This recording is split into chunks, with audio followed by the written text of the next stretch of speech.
At SAP, we help our customers to become intelligent, networked, and sustainable enterprises. Through innovation and trusted collaboration, our goal is to create a sustainable world together. Because only by working together can this be achieved. Christian Klein, CEO, SAP. Hello, and welcome to SAP. We are a market leader in enterprise cloud application software, covering resourcing, supply chain, customer relationships, and financial management. Did you know that SAP solutions generate 87% of global commerce?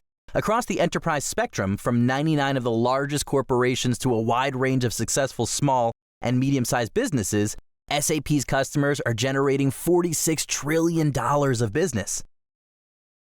In this video, you'll discover what makes SAP such an innovative market leader.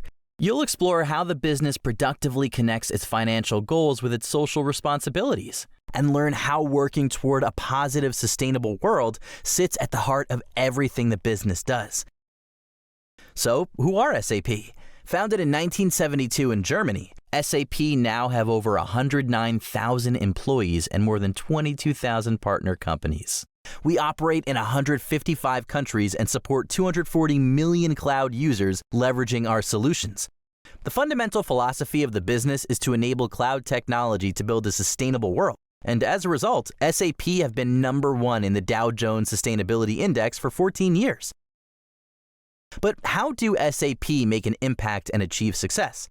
First off, let's consider our approach to continuous investment in innovation. For 50 years, SAP have revolutionized the way business is done, and the organization now has 3 goals. 1, to enable every business to become an intelligent, sustainable enterprise. Digital transformation to the cloud is critical to enabling both businesses and the world to thrive. To support this, SAP work with organizations to transition them to the latest cloud-based innovations. 2, to bring enterprises together in a global business network. Through the SAP Business Network, the largest B2B network in the cloud, SAP provides scaled solutions that connect intelligent enterprises across supply chains, so everyone can respond to disruptions in real time. 3, to create a sustainable world together. Customers entrust SAP with their mission-critical and energy-intense processes, and SAP Cloud for Sustainable Enterprises, in turn, enables those companies to integrate sustainability metrics seamlessly into how they manage their business. Okay, now you're up to speed with who SAP are. Let's look at what we offer our customers. SAP provide comprehensive cloud solutions for all business processes across a wide range of industries from retail to healthcare. These include enterprise resource planning, financial management, customer relationship management, CRM and customer experience, spend management, supply chain management, human resources, HR and people engagement, and a business technology platform. You may now ask, how does SAP blend its goals and customer offerings with social responsibility? Our mantra is zero emissions, zero waste, and zero inequality. And these ambitions interconnect with other key features of the organization to fuel SAP's profitability and ability to achieve our 3 goals. Take SAP's focus on carbon emissions, for example. This is a major contributor to SAP's growth, customer loyalty, and employee engagement, not to mention profitability. Next, let's consider SAP's emphasis on diversity and inclusion. This has boosted the number of SAP women managers and expanded the capabilities and skills the business can offer customers. However, the backbone of all of this is SAP's focus on sustainability.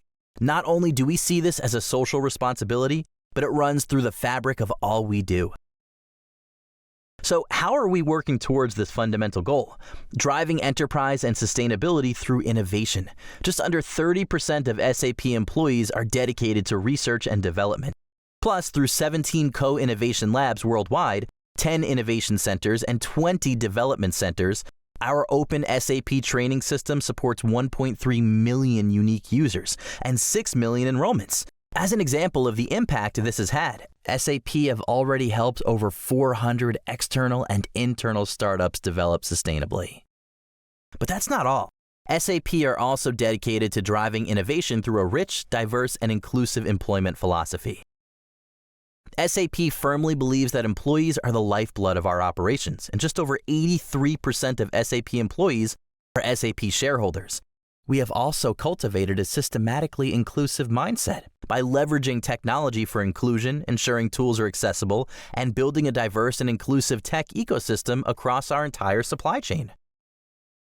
However, we also ensure our diverse and inclusive culture emanates from the first point of contact in all learning experiences. This means students from around the world are welcomed into the SAP ecosystem and encouraged to explore SAP solutions, grow through career-building learning journeys, and prepare for valuable SAP certification. Hey, that's you, by the way. In this video, you have learned who SAP are, what we do, our goals, and how we work to achieve those goals. You've discovered how sustainability drives everything the business does.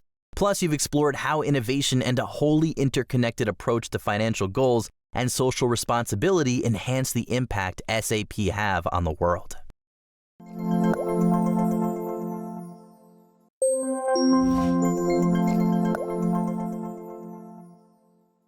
At SAP, we are enabling our customers to become intelligent enterprises by integrating data and processes, building flexible supply chains, and innovating with industry best practices so that they can grow more resilient, more profitable, and more sustainable. But there's a lot more to SAP than that. Hello, and welcome to the SAP ecosystem in action. The SAP ecosystem provides enterprise cloud software to both small companies and large corporations that goes beyond enabling businesses to analyze, manage, develop, and expand their activities. It also helps them to improve efficiency, increase their resilience, and most importantly, enhance their sustainability. In this video, you'll see the SAP ecosystem in action. You'll discover what makes an intelligent enterprise and learn how SAP's cloud solutions provide the central nervous system to a business. You'll find out about SAP's collaborative partnerships and see the direct impact a full SAP solution has through a real-life example. So let's look at how this all works in a little more detail. SAP applications collect and process data. This data could be anything from raw material purchasing information to sales records to customer experience details. Collection and processing enable a business to visualize and manage its operations. Through our solutions, our customers become intelligent enterprises. They are empowered to leverage the cloud to provide a consistent workflow with all their APIs and models aligned. They enjoy coordinated lifecycle management with embedded analytics, and they are able to provide a seamless user experience to their employees, suppliers, and customers. Here's an example to show you what we mean. Say hello to Equipment Incorporated. Equipment Inc. are a medium-sized enterprise based in Germany specializing in the trade, rental, and service of high-quality goods. Before they contacted SAP, they were operating way too many different software systems and business models across sales, vehicle rental, maintenance, repair of machinery and equipment, and more. You get the picture. There was no central nervous system pulling their activities together, keeping control and providing feedback. Can you imagine how hard it is for a company to scale up and run on a global basis when they can't connect their left foot with their right? They're going to trip as soon as they get moving. Equipment Inc. needed a tailored solution that would pull everything together, eliminate manual processes, be accessible from anywhere in the world, and significantly reduce the number of applications they were working with.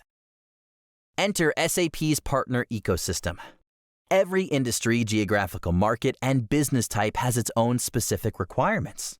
To better understand and meet these needs, SAP collaborates with a global set of delivery partners that have a nuanced understanding of the history and needs of local customers. These partners have built and integrated additional unique enhancements on top of SAP's platforms, which address local and industry requirements. Through this approach, the SAP ecosystem provides innovative, tailored, and locally embedded solutions that meet stringent SAP criteria. You could say that SAP's cloud-based brains and spinal cord pull together a business's processes, enabling the SAP partner ecosystem to twitch a business's muscles into purposeful action. So, what does this SAP partner ecosystem look like? Our global strategic partner ecosystem includes some of the most prestigious names and offers sales, design, build, and hosting solutions, as well as consulting services. SAP Cloud Infrastructure partners provide the infrastructure needed to run SAP technology in the cloud. SAP Global Technology partners provide a wide range of products from hardware to databases to support SAP technology. Now, let's see how SAP's collaborative ecosystem powered Equipment Inc.'s global expansion plans. Equipment Inc. chose the SAP S/4HANA Cloud Extended Edition for vehicle sales management. They also opted to implement PartnerWise Vehicle Sales and Service VSS solution, which they obtained through SAP's extensive partner program and the SAP Store. PartnerWise specialized in sales and service processes in the discrete manufacturing, automotive, heavy equipment, and industrial service sectors. So the match was perfect for Equipment Inc.'s needs. Together, SAP and PartnerWise designed an integrated solution for the Equipment Inc. technicians using the SAP Field Service Management solution. Now, Equipment Inc. have complete synergy between their SAP central nervous system and PartnerWise responsive VSS muscle. The business is operating integrated and efficient processes across sales, rentals, and services. They enjoy full visibility of their costs and revenues along the complete vehicle lifecycle. They've automated core business processes, reduced the need for manual intervention, and removed unnecessary software interfaces. And they can optimize their rental fleet operation and financing costs. Equipment Inc. are running smoothly with both legs working in perfect unison. In this video, you've watched SAP's dynamic ecosystem in action. You explored what it really means to be an intelligent enterprise. Plus, you were introduced to SAP's 3 types of partners: global service, cloud infrastructure, and global technology partners.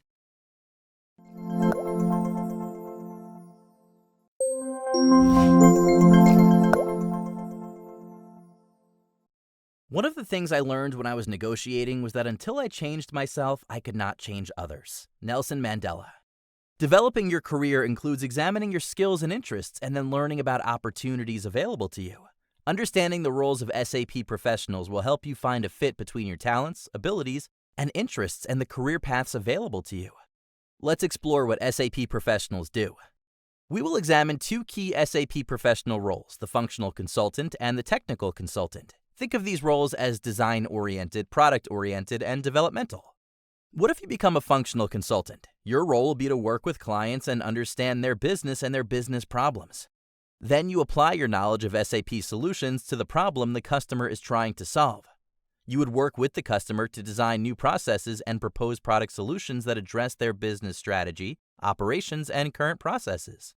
You will need good communication skills and social skills to express complex solutions in simple terms to the client and to mediate between colleagues so that the team is able to develop workable solutions. What if you become a technical consultant? Your role will be to take the proposed design and develop a technical design. Then you would apply your technical expertise to implement, deploy, test, and run this solution using SAP systems. Your main responsibility would be to translate functional specifications to technical specifications.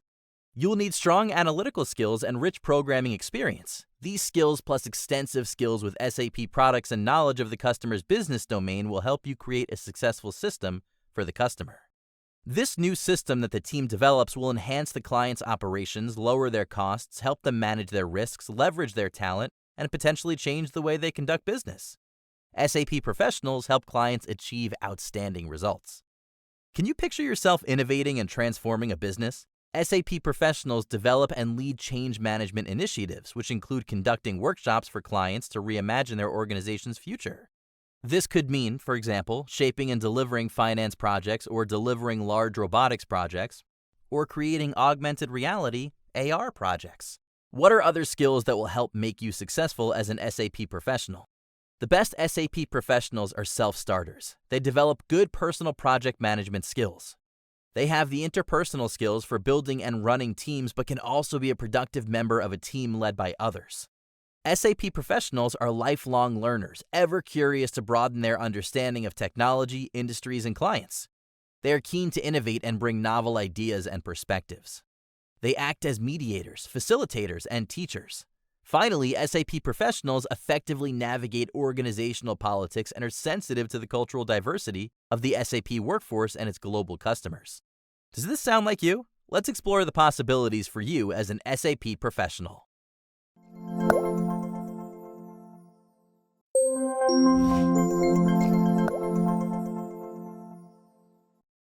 The Roman historian Seneca once said, "Luck is what happens when preparation meets opportunity."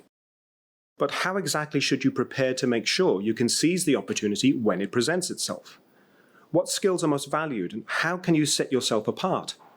In the next two modules, SAP Professional Skills, Parts 1 and 2, will cover the skills you'll use to operate as an SAP professional in a business environment, helping you work out the right questions to ask your customers and project team members. Welcome to SAP Professional Skills, Part 1.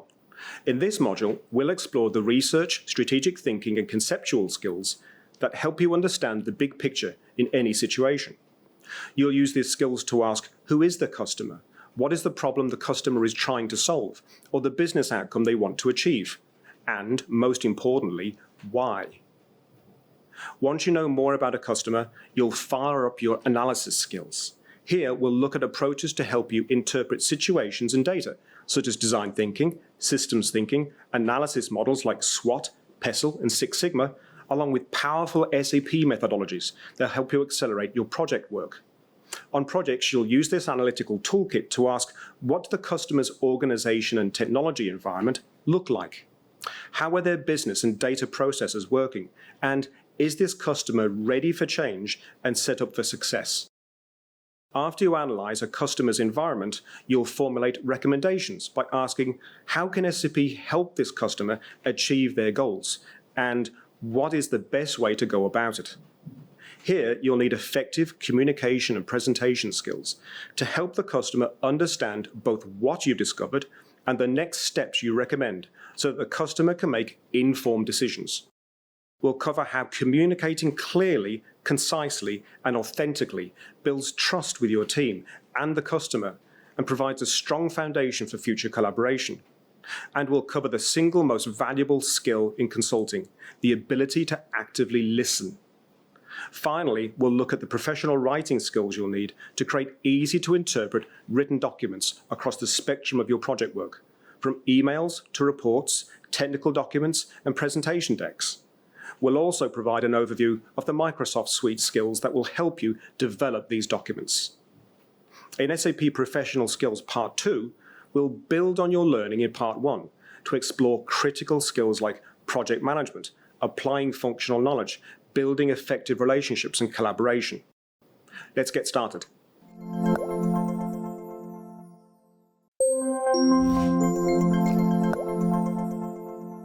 Are you a traveler who goes wherever the wind takes you, or are you the one who weighs the location options, packs based on the weather, and considers all alternative modes of travel and accommodation? Even if you're the former, you will still need to analyze and evaluate the environment before moving on. Do you know what informs your process of analysis? It's research, which is the process of gathering data. Good research skills go a long way in ensuring that you have a memorable trip. How often after a trip have you wished you had good research skills or had researched more? Hello, and welcome to Research Concepts. In this video, we will dive into the qualitative and quantitative data that you need to know to carry out effective research, discuss the business application of research skills, and explore primary and secondary methods of research. Neil Armstrong, the first man to walk on the moon, aptly said, "Research is creating new knowledge." So, what are research skills? Research skills help you identify an issue or problem, search and find informational resources to address the problem, interpret and evaluate the quality and relevance of these resources, analyze data, and document and communicate the research outcome. What is the outcome of your research? Data, right? Data that you collect can be one of two types. Quantitative data is numerical. It is factual, fixed, universal, and tells us how many, how much, or how often. You collect this data through counting and measuring. On the other hand, qualitative data is descriptive, changeable, and subjective. You collect this data through interviews and observations. So, during your travel planning, your data on flight fares and hotel room rates is quantitative. The hotel reviews by other travelers are considered qualitative data. Should you use quantitative or qualitative data for your research? Preferring one to the other depends on what counts as the best evidence for your research. It is worthwhile to understand the strengths and weaknesses of both. Quantitative data is easy to collect, conclude from, and it helps identify trends. However, it can be inconclusive, and with a sole focus on numbers, it can risk overlooking the more relevant information. On the contrary, qualitative data provides a deep understanding of a topic and personal insights. Its pitfall is that you cannot represent it statistically. Research is crucial to the success of every business. Do you know, as a business consultant, you can use research methods to gain insights into an organization's structure, goals, operations, and the environment? Research also aids you in the following conceptual analysis. SWOT, strengths, weaknesses, opportunities, and threats analysis evaluates a company's internal and external factors and present and future potential.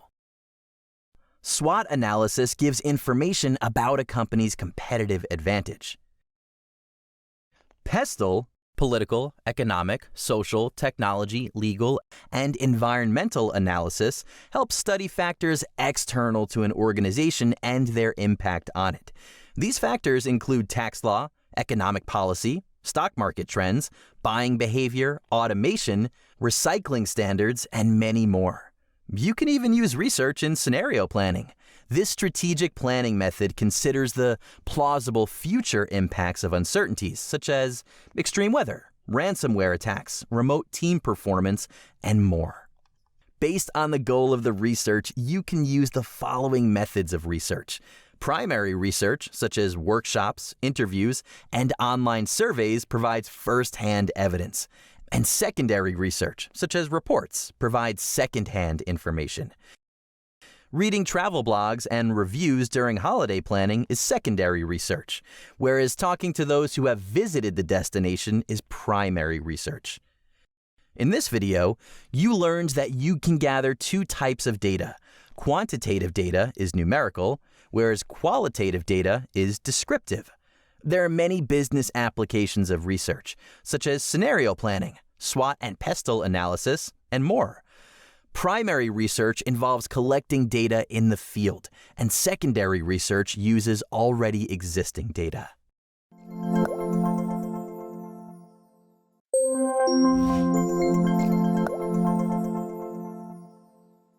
Hello, and welcome to Research Methods. Imagine you're planning a special holiday experience for yourself and your family.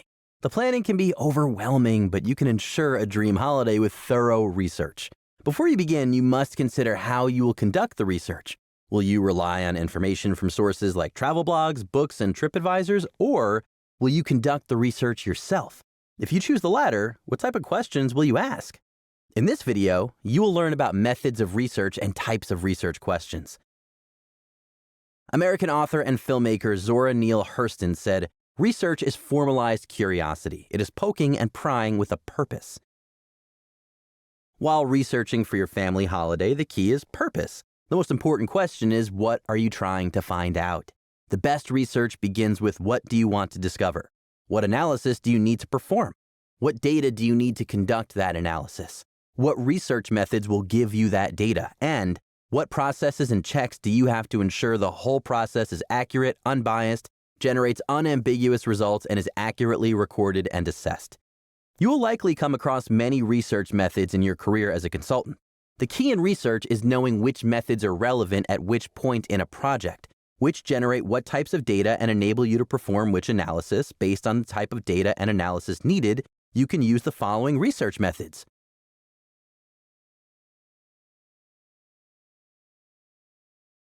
Secondary research, for example, could involve pre-reading company information to gain an overview of a company. This method is valuable when researching a company's overall strategy, products, finances, and competitive condition. Surveys enable you to gather research specific to a large group of people and a topic. They allow you to draw broad, general conclusions. Workshops are a qualitative research method to gather a large volume of insights and in-depth information on specific topics from people with different levels of engagement. They are ideal for gathering deep insights in a narrow field from people with specific skill sets or responsibilities. Personal interviews enable you to gain insights into unique perspectives in a confidential setting. They can be a powerful tool for discovering precise information, but can also be subject to the bias of the person being interviewed. Specific local observations of a single process over time provide valuable information. You can also gather research data using trials or design tests in controlled conditions. Do you agree that two heads are better than one? The Delphi method, a qualitative research method of business forecasting, is based on the idea that the viewpoints of a group of experts are better than that of an individual. Here are the defining characteristics of this technique. The facilitator seeks individual assessments from a pool of experts. Experts respond to the questionnaire, receive feedback from other participants, and revise their forecasts and opinions in real time. The facilitator analyzes responses, identifies the common and conflicting viewpoints, and sends a set of revised questions to each expert. This technique may involve several cycles of feedback. The facilitator produces a report on experts' responses, noting key outliers. The Delphi method can be a helpful tool in workshops where you need to come to consensus. If you don't need to come to consensus or have only a small group where it would be clear who is stating what opinion, it may be better to use a more general workshop format. Workshops and Delphi as a workshop method add unique value by providing an opportunity to people with diverse skills, views, and experiences to interact and discuss or share their insights and data on an issue. Let's consider two questions. Which of the following is your favorite type of holiday? A, beach trip, B, resort stay, C, camping trip, D, cruise, E, others. Now let's consider the same question worded a bit differently. Which is your favorite holiday and why? Did your answer change? Did you know that you can use close-ended and open-ended research questions? Which of the following is your favorite holiday? Is an example of a close-ended question as it asks you to choose from a narrow set of predetermined responses. You use close-ended questions for quantitative research, and the resultant data is easy to process and analyze. What type of close-ended questions can you ask when planning a perfect holiday? Here are a couple to consider. How did you plan your trip? A, by yourself, B, travel agent. Where did you stay? A, economy hotel, B, resort. Here is an example of an open-ended question. Which is your favorite holiday and why? With a broad focus, open-ended questions allow respondents to provide detailed answers.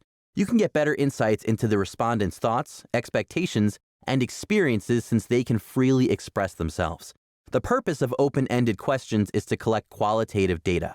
So open-ended questions during your holiday planning could be A, how was your experience of staying in the resort? B, which activity did you enjoy the most and why? How do you decide which research method to use? Use the method that is appropriate for the data you need to gather. Each method has its strengths and weaknesses. Sometimes multiple research methods work well together and help remove some of that risk. We discussed that you could use various research methods such as secondary research, personal interviews, workshops, specific local observations, trials, and the Delphi method. You choose a research method or combination of research methods depending on the relevance to a project, the type of data you want to collect, and the type of analysis you intend to perform. You can use close-ended questions for quantitative research and open-ended questions for qualitative research.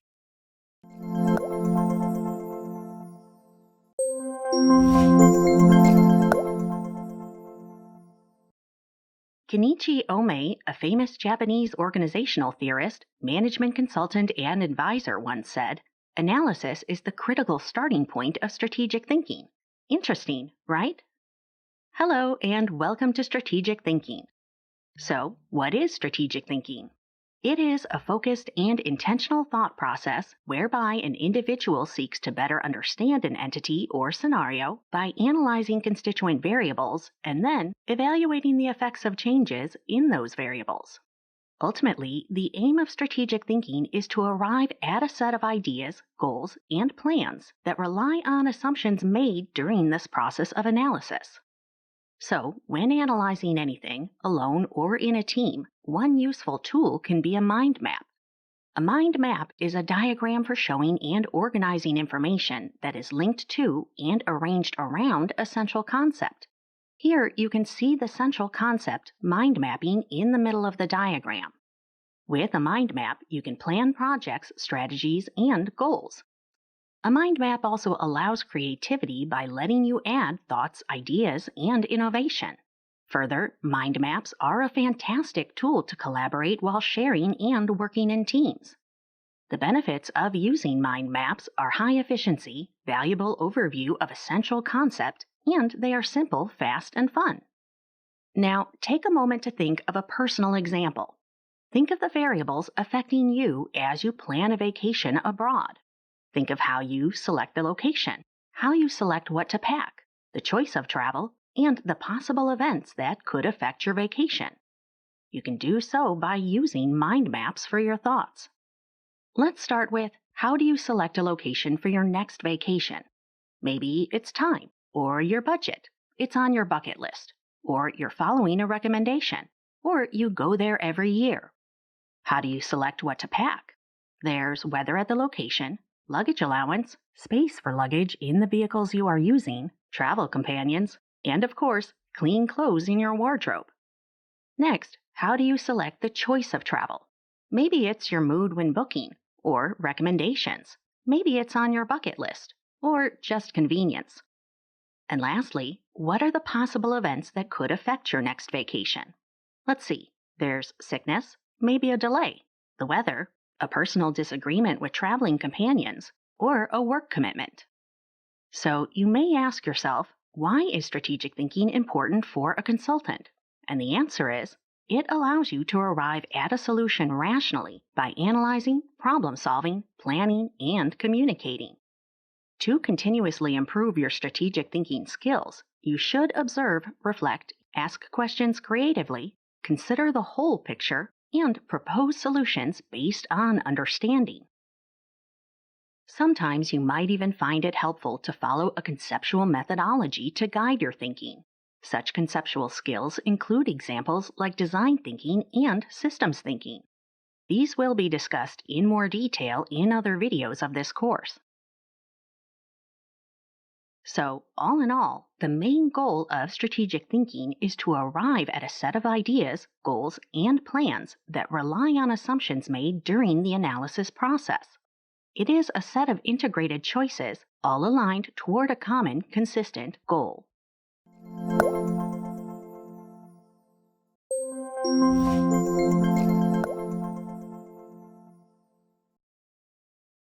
David Keller, founder of IDEO, describes design thinking as follows.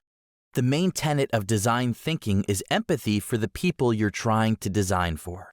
Leadership is exactly the same thing, building empathy for the people that you're entrusted to help. Once you understand what they really value, it's easy because you can mostly give it to them. Hello, and welcome to Design Thinking. Here at SAP, we use SAP Design Thinking as a process for solving problems and designing solutions creatively that relies on a deep empathy and the understanding of clients as human beings. The design thinking process is a means of structuring creative thought around that empathy so that the proposed solutions are tailored to the needs of those people. One of the most famous examples of successfully utilizing design thinking is Airbnb. In the beginning, Airbnb was only making around $200 a week. Quickly, its founders recognized that the pictures of accommodations hosts were posting online were not high quality. Now, after conducting some research, empathizing with user needs, the founders came up with this solution. Take high-quality pictures of what customers want to see and write a good description. So, what was the result? Airbnb's revenue doubled a week later. Airbnb's founders used design thinking to determine why their existing audience wasn't utilizing their services. They put themselves in users' shoes to solve this business problem. Let's have a look at the design thinking process. There are many different versions out there. Here, you will learn about the most dominant one, which is divided into 5 stages. Stage 1. Empathize. Research your user and their needs. One effective way to create better empathy is to create a persona, an actual simulation of the person you're looking to help, and to keep that persona in mind throughout the design process. Stage 2. Define. State your user's needs and problems. This stage is taking the persona and building a map of that person and their requirements. Who are they? What difficulties are they facing? What challenges do they face? Stage 3. Ideate. Challenge assumptions and create ideas. This stage is all about creativity and using techniques to broaden the range of ideas. Techniques include mind mapping, brainstorming, storyboarding, or 5 whys. The key is to stay open-minded. Stage 4. Prototype. Start to create solutions. The prototype doesn't have to be physical. It can be a mock-up or a drawing, but it must represent a specific solution that can be assessed and challenged. Stage 5. Test. Try your solutions out. This stage involves taking the prototype and testing it virtually through workshops or peer review. If the prototype works, great. If not, go back to stage 3 and redevelop. To conclude, SAP believes design thinking is a mindset and a creative, human-centered approach that leverages empathy, collaboration, rapid prototyping, and continuous feedback to tackle problems.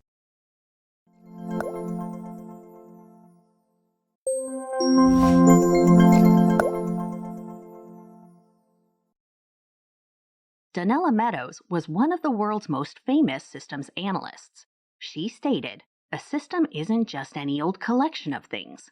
A system is an interconnected set of elements that is coherently organized in a way that achieves something." If you look at that definition closely for a minute, you can see that a system must consist of 3 kinds of things: elements, interconnections, and a function or purpose.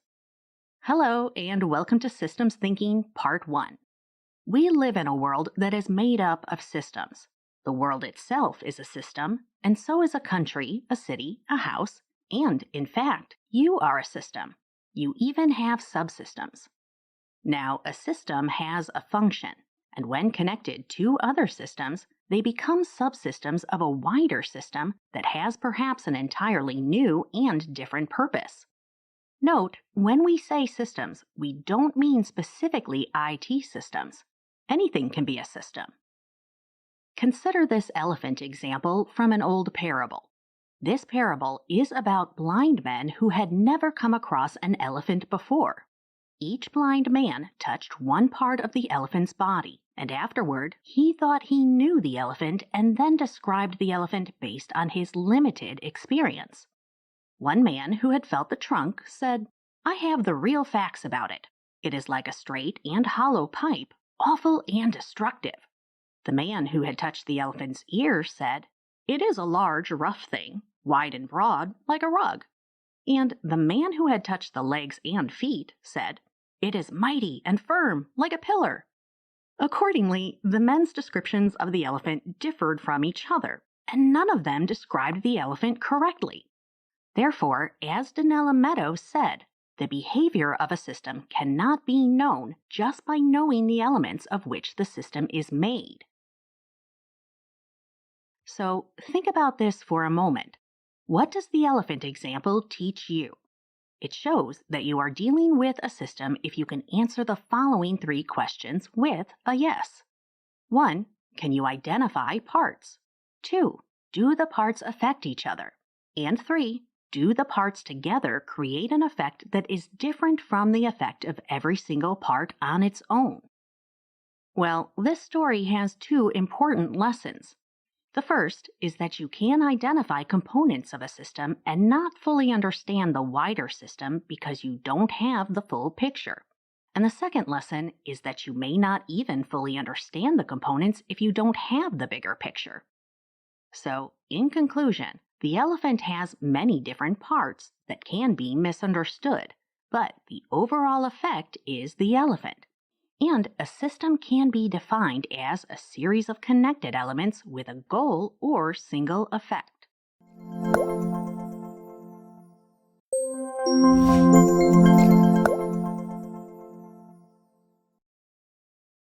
If you recall in Systems Thinking Part 1, you explored systems thinking and looked at the elephant example. You learned that you can identify components of a system and not fully understand the wider system because you may not have the full picture. And you may not even fully understand the components if you don't have the bigger picture. Hello, and welcome to Systems Thinking, Part 2. Now, why is systems thinking useful for SAP consultants? You can determine a system by its purpose, evaluate the effect of specific elements to adapt, add, or remove, and then scientifically, or at least rationally, observe the effect on the system. This approach helps to reduce complexity to manageable areas of observation and intervention, while ensuring you don't lose sight of the wider context and interconnectedness. It's also important to know that you can sometimes lose sight of a system and become fixated on elements, just because they are easier to observe or intervene with. For example, consider a tree. A tree can be composed of a trunk, branches, roots, leaves, and seeds. It can also be home to wildlife and part of the wider forest system.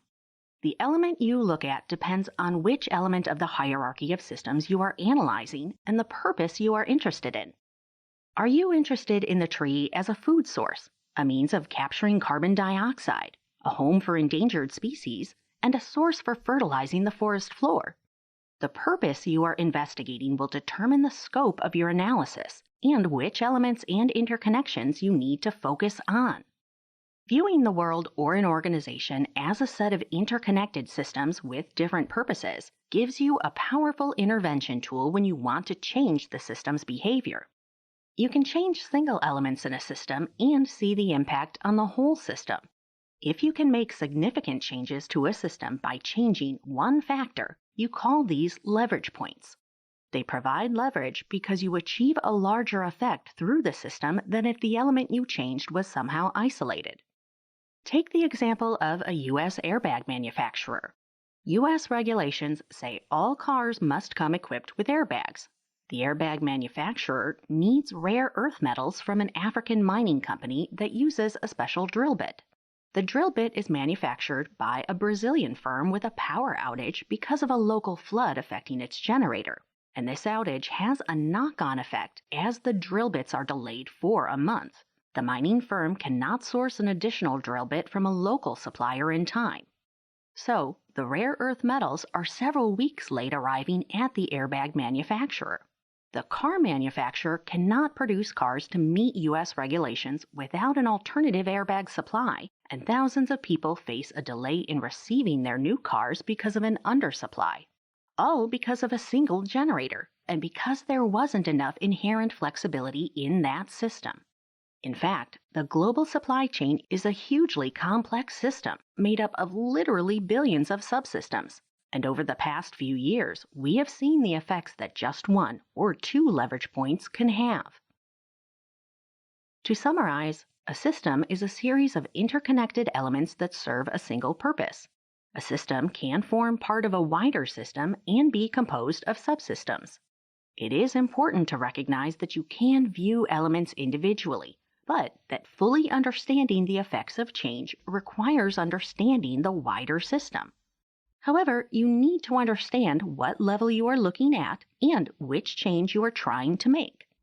Finally, you can use leverage points, powerful interventions in which making a change to one element has a positive effect on the entire system.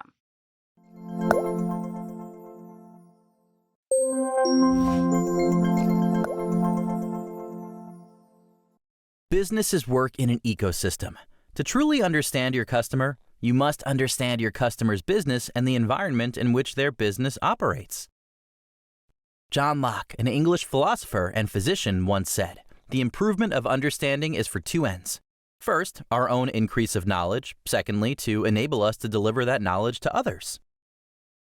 Hello, and welcome to Understanding the Customer Environment.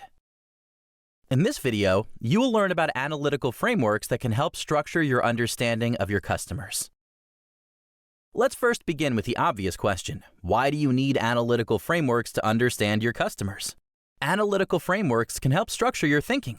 They can help you make sense of seemingly abstract things, break down an issue into its subparts, see causal relationships, and set the basis for a well-founded course of action. Let's say your customer is one of the world's leading online retailers with millions of subscribers worldwide. They're on the verge of starting their operations in an emerging market.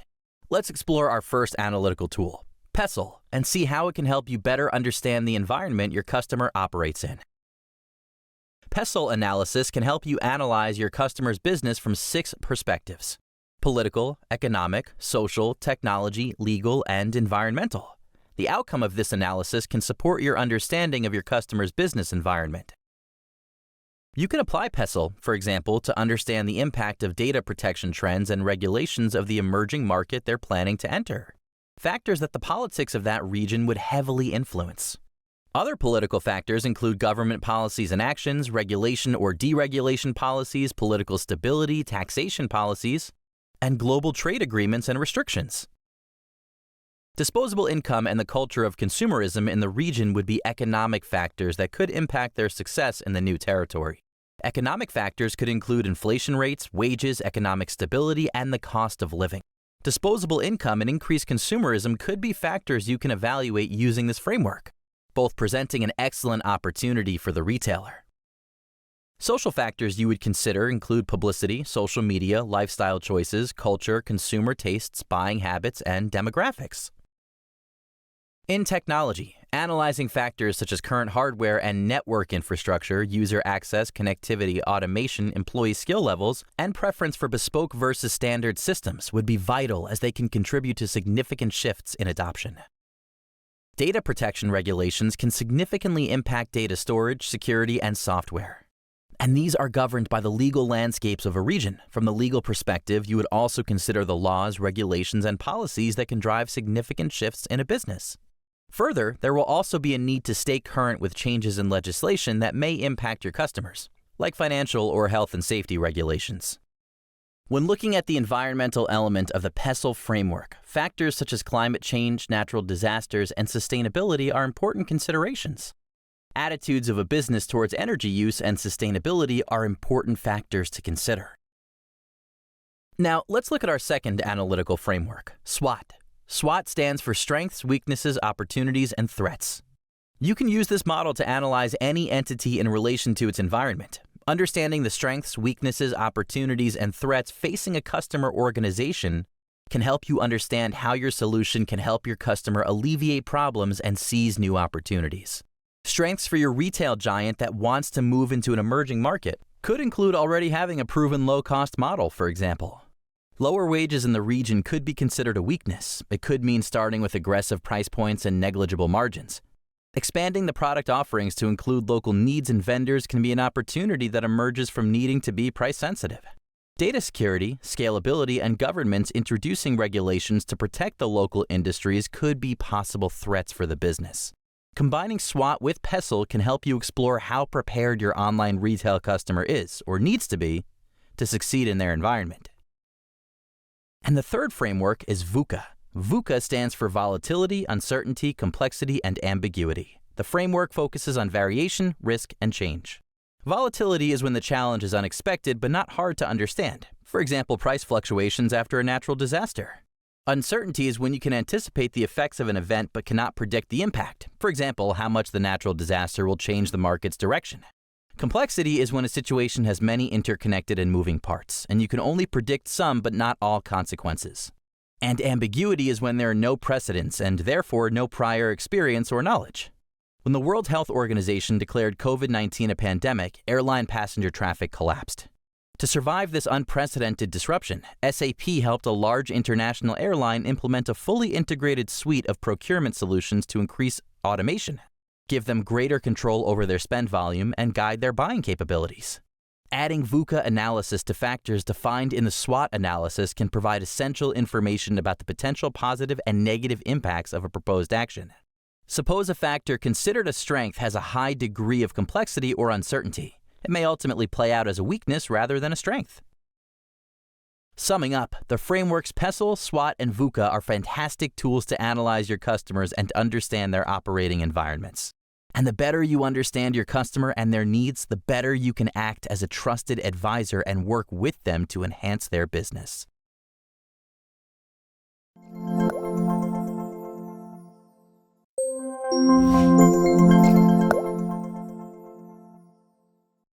Detective Sherlock Holmes states, "It is a capital mistake to theorize before one has data." Why is that, you might ask? Holmes says, insensibly, one begins to twist facts to suit theories instead of theories to suit facts. Fictional though he may be, Holmes is quite right. Without data, you should not begin to theorize about the current state of your business process, called the as-is state. Nor without data can you analyze the current state of your business processes to make changes and improvements, called the to-be state.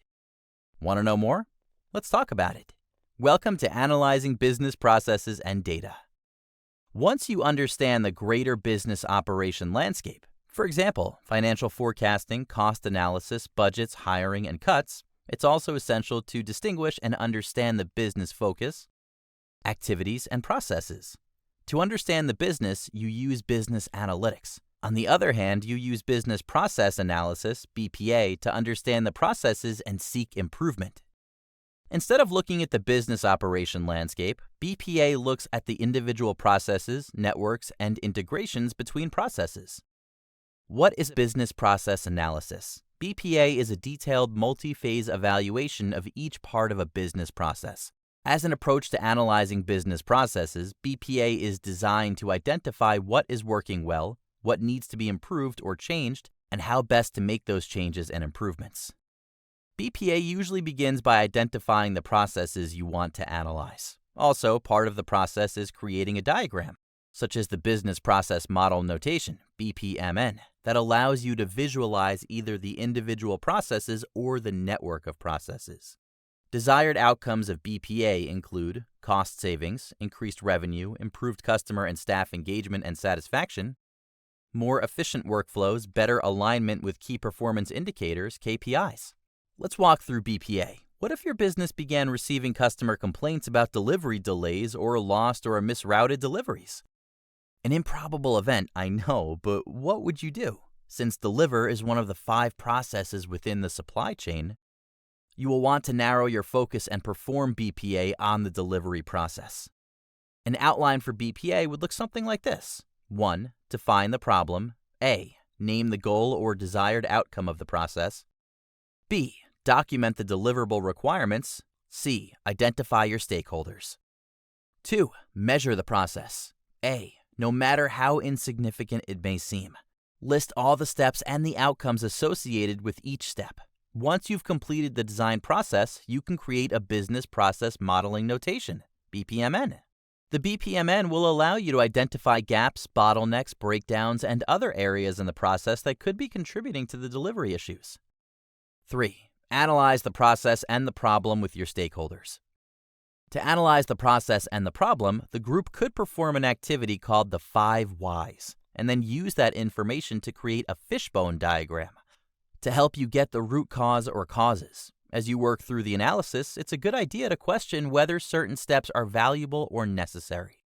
4. Improve the process by addressing issues and areas of concern. 5. Control the new processes you have put in place. A. Implement a plan to monitor the process regularly and adjust as needed. As with most types of analyses, there are multiple BPA methodologies. 2 widely used methods are Six Sigma, Lean Six Sigma. Six Sigma is an analytical, data-driven 5 to 7 step method used to reduce errors or defects and improve processes. Lean Six Sigma combines the lean philosophy to eliminate defects and reduce waste with the Six Sigma method. Recall the as-is and to-be states. BPA's goal is to identify what needs to be improved and how to make those improvements, the to-be. But before you can do that, you need to understand the current state of the processes, the as-is. Let's look at how a BPN can help you visualize the as-is. This BPMN diagram illustrates a simple online purchasing process with a few as-is scenarios. Visualizing the purchasing process scenarios gives insight into the process flow from order placement through completion, cancellation, or back order and the connections between the activities. With a completed BPMN, you can perform several types of analyses, including value analysis, which looks at what the process is supposed to do and questions whether it has value or is wasteful.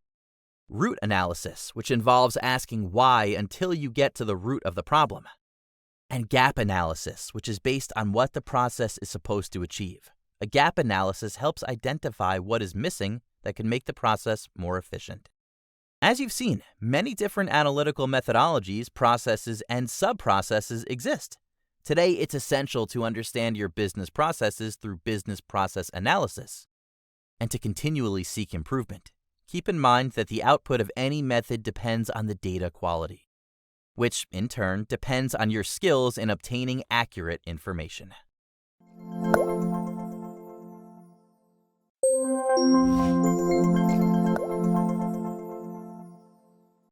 Hello, and welcome to Analyzing System and Technology Environments. You can use analytical frameworks, including PESTLE, Business Process Modeling Notation, BPMN, and systems diagrams to effectively evaluate the impact of factors affecting a company's systems, technology, business processes, and environments. Such analyses help you to both respond to and implement change. Here, we're going to discuss analyzing your systems and technology environments. Visionary architect Frank Lloyd Wright said, "Get the habit of analysis. Analysis will in time enable synthesis to become your habit of mind." Wright viewed his buildings, their furnishings, and their settings as one environment. One single environment in which he analyzed, designed, and synthesized all the parts. His analysis gave him an overall familiarity with his environment, so he understood it and his designs benefited from that enhanced understanding. You can think of companies in a similar way. Indeed, you can analyze a company's operating environment using the PESTLE analysis model. Political. Governmental policies and actions, regulation or deregulation, and political stability are among the potentially influential factors. Economic. Effects can be felt due to inflation, wages, economic stability, growth, and cost. Social. Environments can be impacted advantageously or adversely by publicity, user familiarity, and social media. Technology. Aspects such as competition, user access and connectivity, automation, and life cycle could contribute to shifts. Legal. Elements of laws, regulations, and legal policies may drive changes. Environmental. Environmentalism, climate change, natural disasters, and sustainability might affect systems. After analyzing the company's environment, you can move on to analyzing the overall systems, hardware, software applications, and data by creating a systems diagram. Systems diagrams are a powerful means for analyzing and understanding business process systems. Simple and effective, systems diagrams can quickly provide a high-level overview from input through output. Let's take a look at an example of a systems diagram. As you can see, this simple diagram outlines the flow of a support request call from input, call in, to output, call resolution. From this diagram, you can identify gaps in service and implement potential improvements.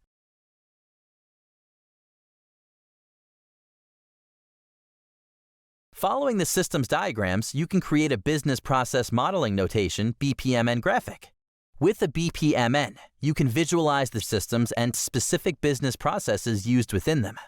You can visualize how data flows across business processes. Notice that the analysis moves from high-level PESTLE to low-level BPMN, and the detail within each analysis increases. Analytical frameworks are an effective way to familiarize yourself with business systems and technology environments. From input to output, by making analysis a habit, you are more likely to be able to apply your observations and knowledge as you analyze processes and data.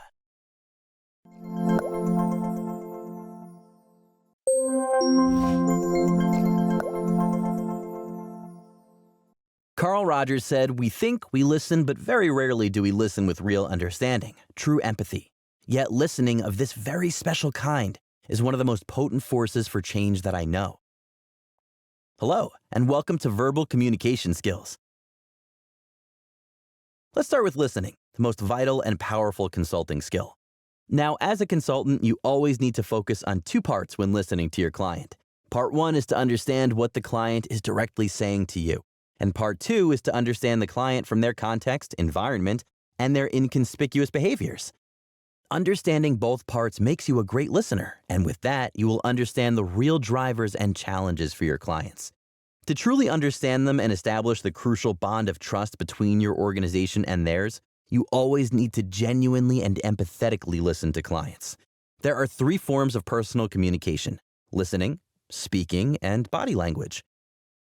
When discussing listening, we usually mean two things. First, we talk about active listening. You are actively listening when you can reflect back on what the speaker is saying. And if formally listening, you can summarize what is said and ask for clarification. Secondly, we talk about empathetic listening. Empathetic comes from empathy, or the ability to share someone else's feelings or experiences by imagining what it would be like to be in that person's situation, as defined by the Cambridge Dictionary. Accordingly, empathetic listening is about paying special attention to the speaker's feelings by putting yourself in the speaker's shoes to understand why they think and feel the way they do about a topic. While doing so, you are listening to their verbal and nonverbal clues.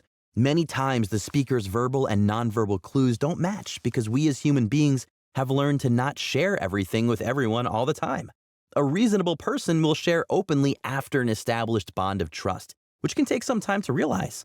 It is for you, the empathetic listener, to gently build that trust and to explore the initial and deeper reasons why a person holds a specific value or insight. Overall, the key benefit of empathetic listening is that the speaker feels understood by the listener, who in this case is you, and it helps the two individuals arrive at a clearer, deeper, and ideally more accurate understanding of the topic at hand, as well as potentially leading to deeper and more expansive insights. The second act of communication is speaking. Speaking should always go hand in hand with listening. Speaking should be based on what you have understood while listening to another person, and it is not just taking turns in a conversation. Speaking should always be respectful, clear, engaging, and empathetic.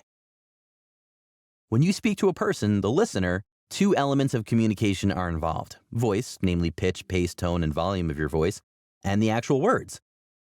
The form of speech you use will always depend on the audience and things like the environment, degree of formality, size of the audience, cultural norms and standards, as well as the personal relationship between speaker and listener. Always keep in mind what is appropriate for your audience, what you are trying to communicate, and why. This chart nicely visualizes the average split of body language, voice, and words that make up verbal communication. The third act of communication is body language. Body language is the visible movement of our body that transmits a message to the listener. Always keep in mind things like whether you are sitting or standing, relaxed or formal, the setting, environment, professional or personal relationship, and other aspects of the speaker-listener relationship. But ultimately, consultants need to adjust their body language to put the audience at ease to ensure they are comfortable and engaged. Overall, always remember the importance of empathy in your role as an SAP professional in a business environment. Ask yourself 3 questions after every engagement. Have I truly understood what the client was trying to communicate? Have they had the most positive experience I could have created? And have I accurately represented the client's views and situation?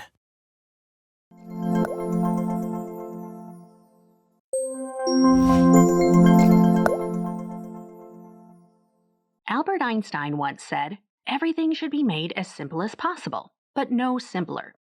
Hello and welcome to Presentation Skills. There's an old story that when asked whether they would rather speak in public or die, oftentimes people reply that they'd rather die as public speaking is so uncomfortable. But it needn't be. Being able to present information in an engaging way can be fun, both for you and the audience, as well as a key skill that can help your audience retain information quickly and easily. You can give a presentation with any of these 3 goals in mind: to inform, to instruct, and to persuade. Let's dive into some examples. You present to inform, for example, when you are presenting the main outcomes of your client meeting to the senior consultant who wasn't present at your meeting. Whereas, anytime you participate in an in-person training, the trainer's goal is to instruct the learners on the training topic. Finally, when you give a sales presentation about the services that you and your company are offering, then your presentation has 2 goals: to inform about the range of services you are offering, and to persuade a group of people to become your clients. Each of these presentation types has different end goals, requires a different delivery style, and presents different types and formats of information. Okay, let's look at an example of presenting to persuade. This is a modern thing, right? After all, we are constantly bombarded with presentations on social media trying to get us to buy something. Well, public speaking and persuasion were considered valuable skills for thousands of years, and so important that they were often taught alongside subjects like math and languages at school. One of the original writers on persuasion was Aristotle, a Greek writer and philosopher. Aristotle said that to persuade, you need to remember three things: ethos, pathos, and logos. Ethos means convincing your audience of your credibility and how your character affects the audience while presenting. Pathos, however, means that you are persuading your audience by appealing to their emotions. And logos implies that you are convincing your audience by using logic and reason in your presentation. Let's take an example. If you want to persuade people to give up plastics, you could demonstrate ethos, that you are an expert on the damage from plastic. You could then continue your presentation by showing imagery of plastics in the ocean, appealing to your audience's emotions, pathos. Finally, you could showcase the damage from plastic in numbers, logos, to get the point across most effectively. When combined, credibility, emotional power, and factual evidence make a much more effective and engaging presentation. But what to present? How can you decide what to include in the presentation? Well, you have two questions to answer here. What do you want to say, and how do you want to say it? Answering the how question, you should design your presentation focusing on your target audience and using plain English.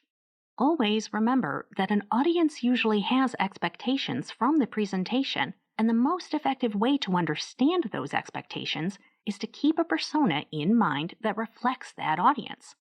So, if imagining an entire audience is difficult, try thinking of just a few people, or even one person who represents the most common audience member.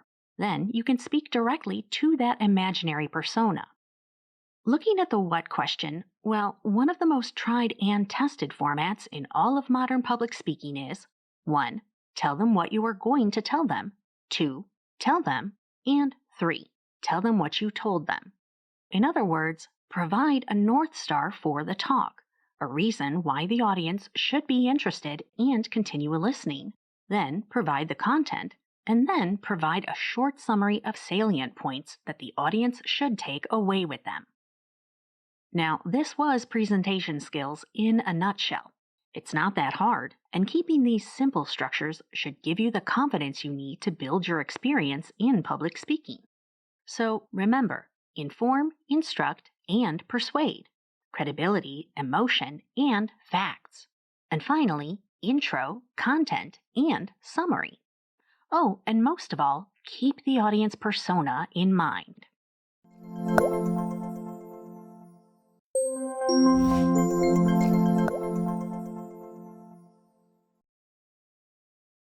Have you ever left a 1-hour meeting or classroom session with 5 pages of fast-scribbled, unstructured notes?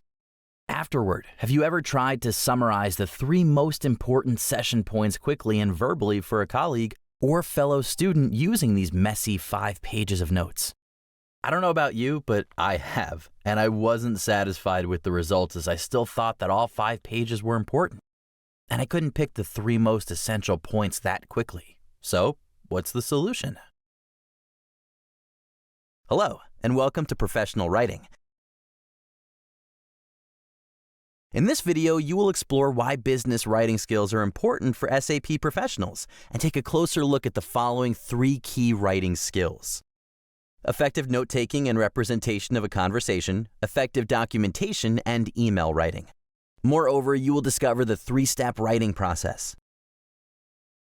Now, why is effective note-taking super important for SAP consultants? First, you simply will not have the time to take pages of unstructured notes, nor will you be able to read pages of notes after meetings are over.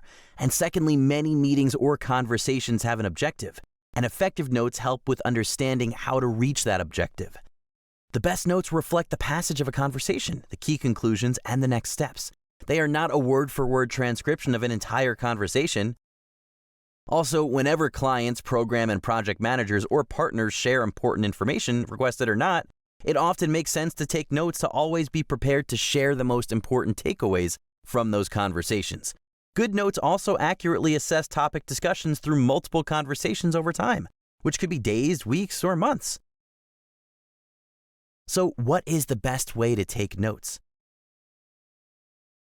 It's all about having a system that focuses on the goal to represent the conversation, capture key insights, observations, key conclusions, and any to-dos going forward.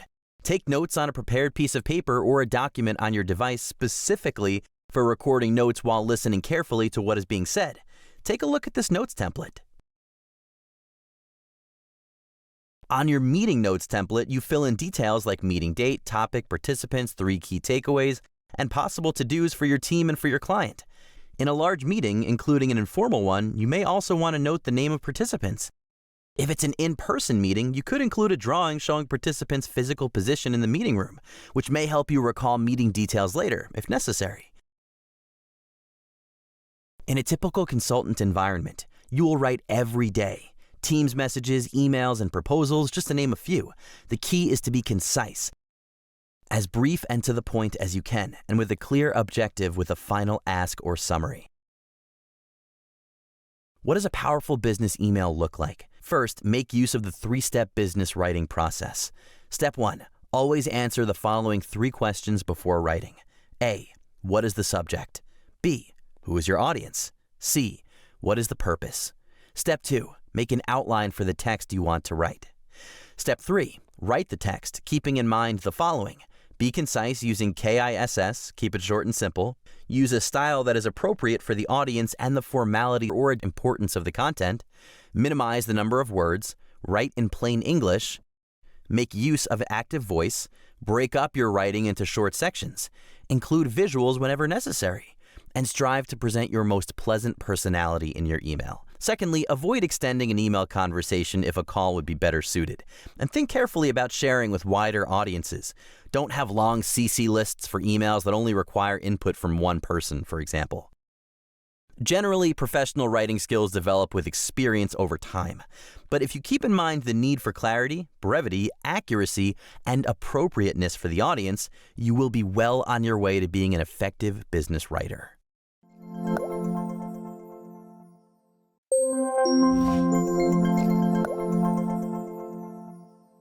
Welcome to SAP Professional Skills Part 2. In this module, we'll build on your learning in Part 1 to explore other critical consulting and project skills. First, we'll demystify project management, how to plan, set up, and manage a project, and how to navigate being on a project team. As an effective project team member, you'll need to communicate your priorities and identify roadblocks clearly.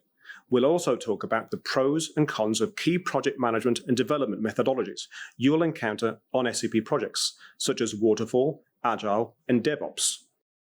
On SAP projects, you could be working with teams from SAP, the customer, technology partners from SAP's ecosystem, and other third-party organizations. We'll explain how to build effective relationships to collaborate successfully with other professionals and achieve project goals together. Effective relationships are based on trust. Here, we'll reinforce the importance of reflective, active listening and the communication skills we covered in Part 1. Next, we'll discover how your collaboration skills depend on being aware of the environment you're working in, your team, key project stakeholders, the customer's organization, and the overall business context.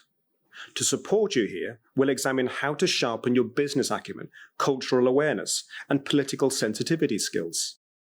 Finally, as a consultant, your customer will expect you to speak their language.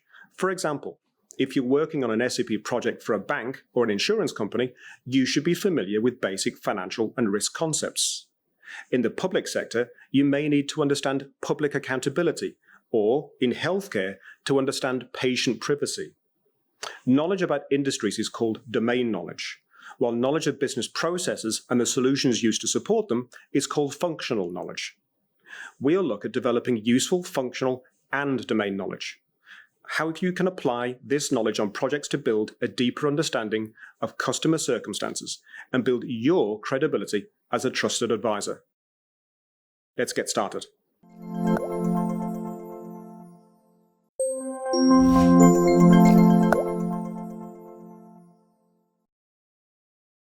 If one does not know to which port one is sailing, no wind is favorable. Lucia Seneca. Imagine you have been assigned to a new challenging project and you are eager to do a great job. How do you prepare for working on this project? What are your personal project management habits? How will you manage correspondence such as emails, chat messages, online files that you'll need to access, links to key information, notes, meetings, and schedules, and the names and roles of teammates, leaders, and stakeholders? Welcome to Planning and Project Communication. In this video, you will learn to describe the planning of personal management and project management. How will you organize your time? These are all positive habits to develop for personal management. But interestingly, they are also the elements of good project management in general. In this video, we will discuss personal management and some basics of project management. First, let's ask, what is your goal?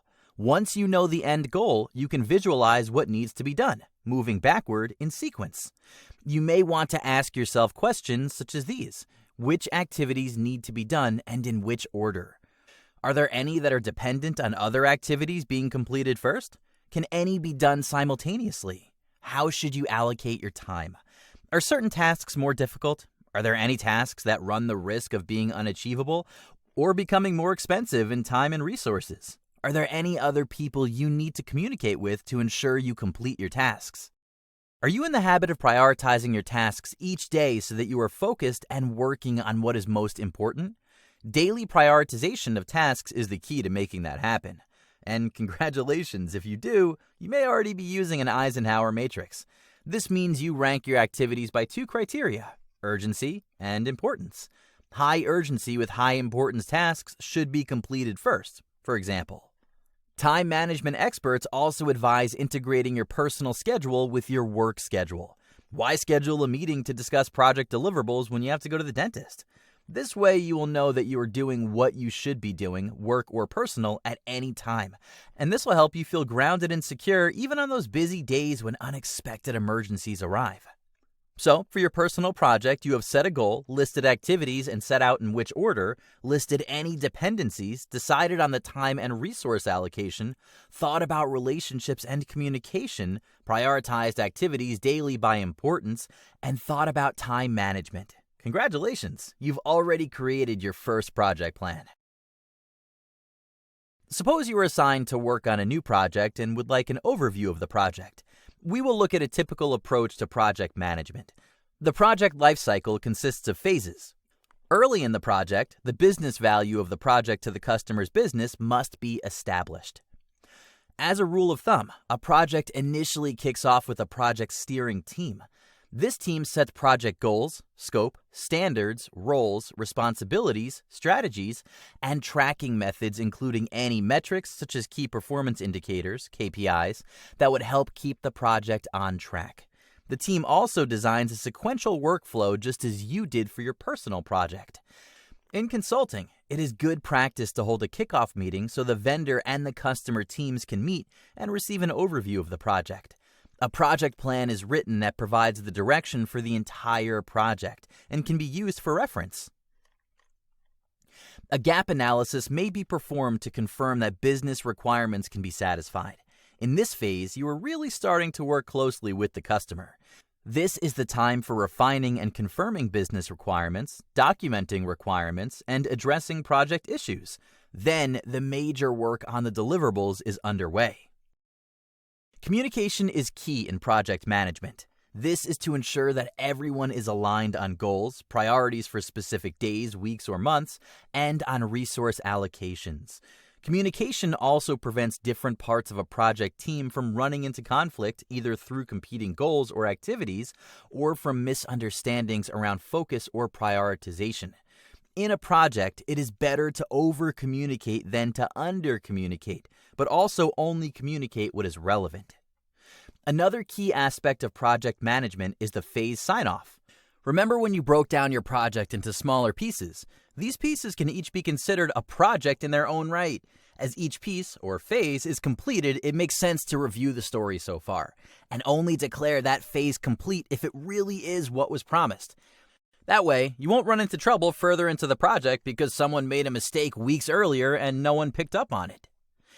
The project doesn't end with the final delivery. The customer must verify if the product or solution is working for them, and this means testing and more testing.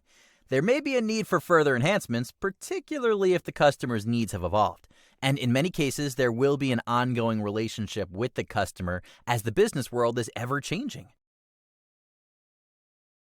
Now that you see how a project might be organized into phases and managed, let's look at some basic project management practices. Many project managers, PMs, create a work breakdown structure, WBS, in which the work is broken down into a hierarchy of manageable parts, including the deliverables. When a set of related deliverables is completed, the project has reached a milestone. Baselines are used to measure the performance of a project. Typically, there are 3 baselines: the schedule, costs, and scope. A common expression for project managers is to come in on time and under budget. A statement of work, SOW, defines the scope. If the project begins to take on additional tasks, this is referred to as scope creep and must be addressed. Some PMs achieve certification as a project management professional, PMP, through the Project Management Institute, PMI. The Project Management Body of Knowledge, PMBOK, is a popular standard guide for PMs. It includes project management terminology, best practices, and strategies. We have discussed personal planning and project planning. In many ways, they go together. Determine your goals, then your tasks, then prioritize them. When you are assigned to a project, learn about the life cycle, work breakdown structure, baselines, and statement of work. Look for ways, such as through the Project Management Institute, to expand your project management knowledge.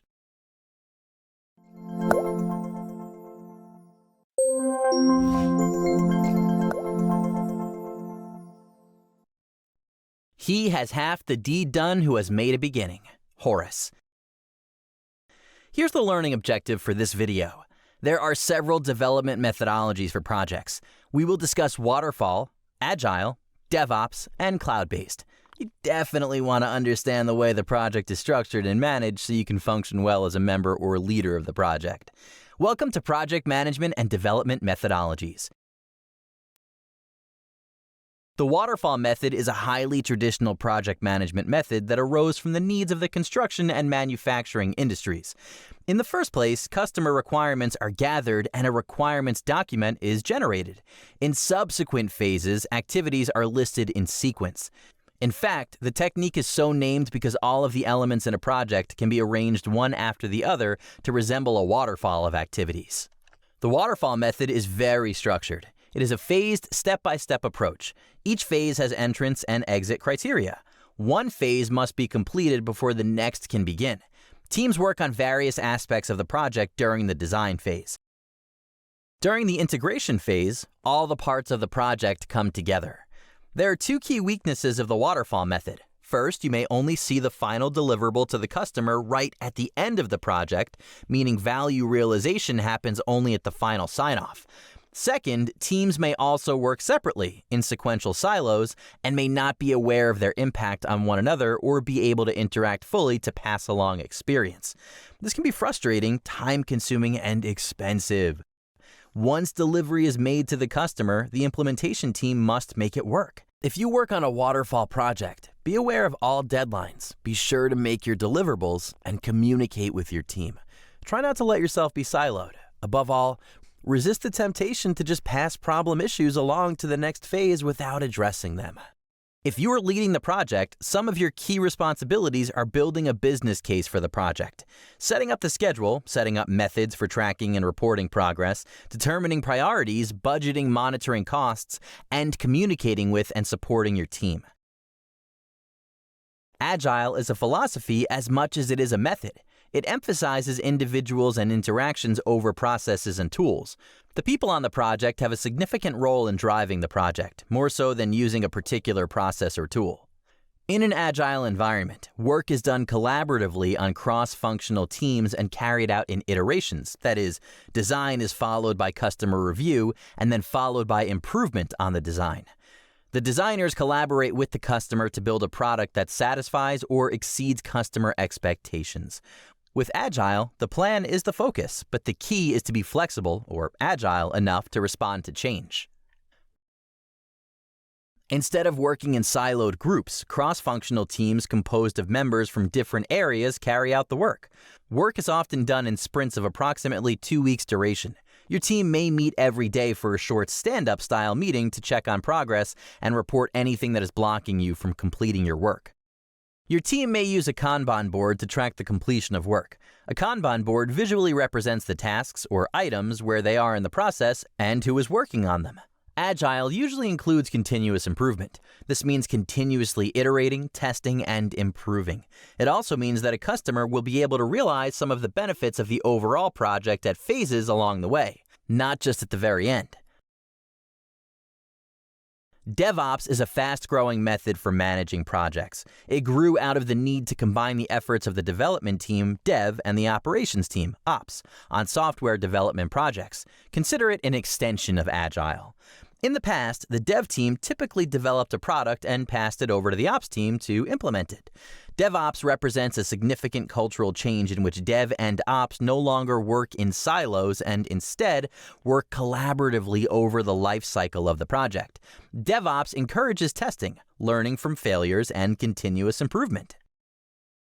To work successfully on a DevOps team, you will need to work collaboratively with your teammates, sharing ownership of the project outcomes. You will need to embrace change and be open with information. If you're leading a DevOps environment, your primary role may be to remove blockers for the team.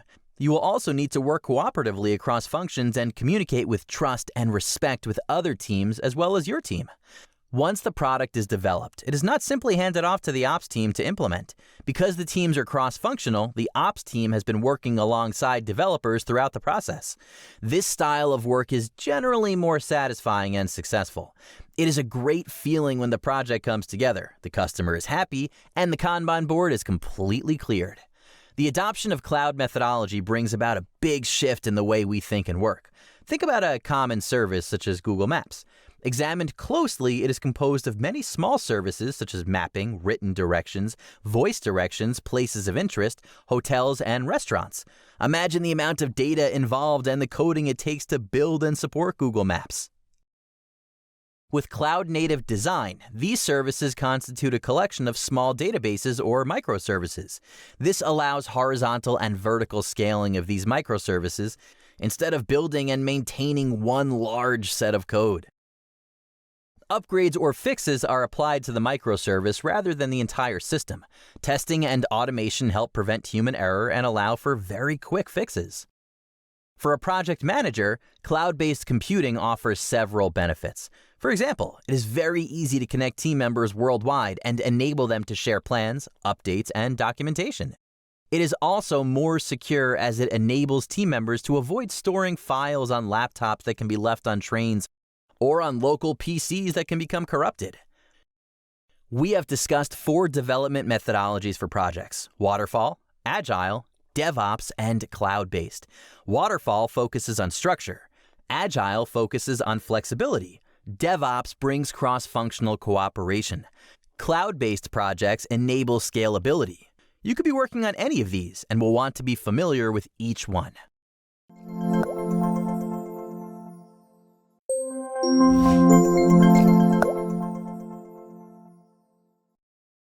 A known African proverb says, "If you want to go fast, go alone. If you want to go far, go together." Building relationships at work and collaborating with team members, other teams, customers, and partners are all key to reaching our goals. An individual may be able to achieve a great deal, but teams acting together are capable of much more. Welcome to Building Effective Relationships and Collaboration. What will you learn about working together? You will be able to build effective relationships and collaborate with teams, customers, and partners, and develop business acumen, political sensitivity, and cultural awareness. Collaborative teams are the bedrock of consulting, and managing relationships between team members is, therefore, one of the most vital skills you can develop as a consultant. Let's look at ways to build strong teams and the behaviors necessary for it. First, the team should align on common goals and objectives. Building strong relationships helps achieve these goals. Common goals help position individuals in parallel so that they head in the same direction, reducing conflict and wasted effort.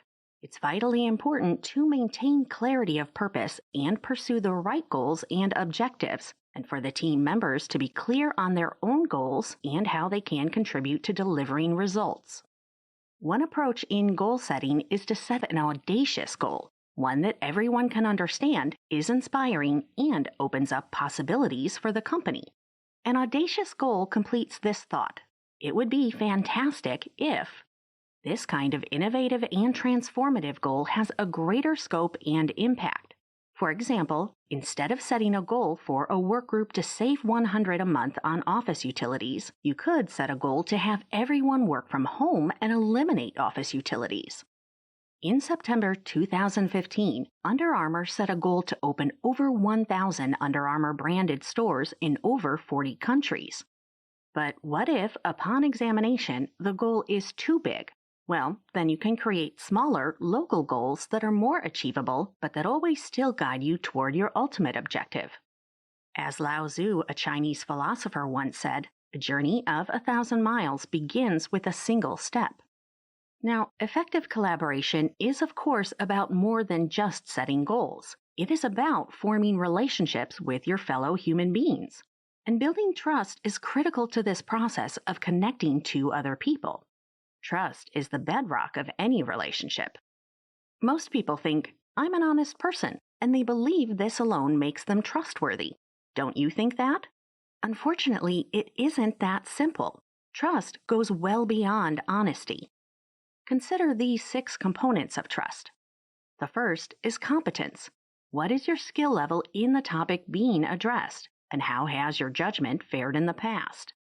Second, are you reliable? Can I count on you to do what you say you will do?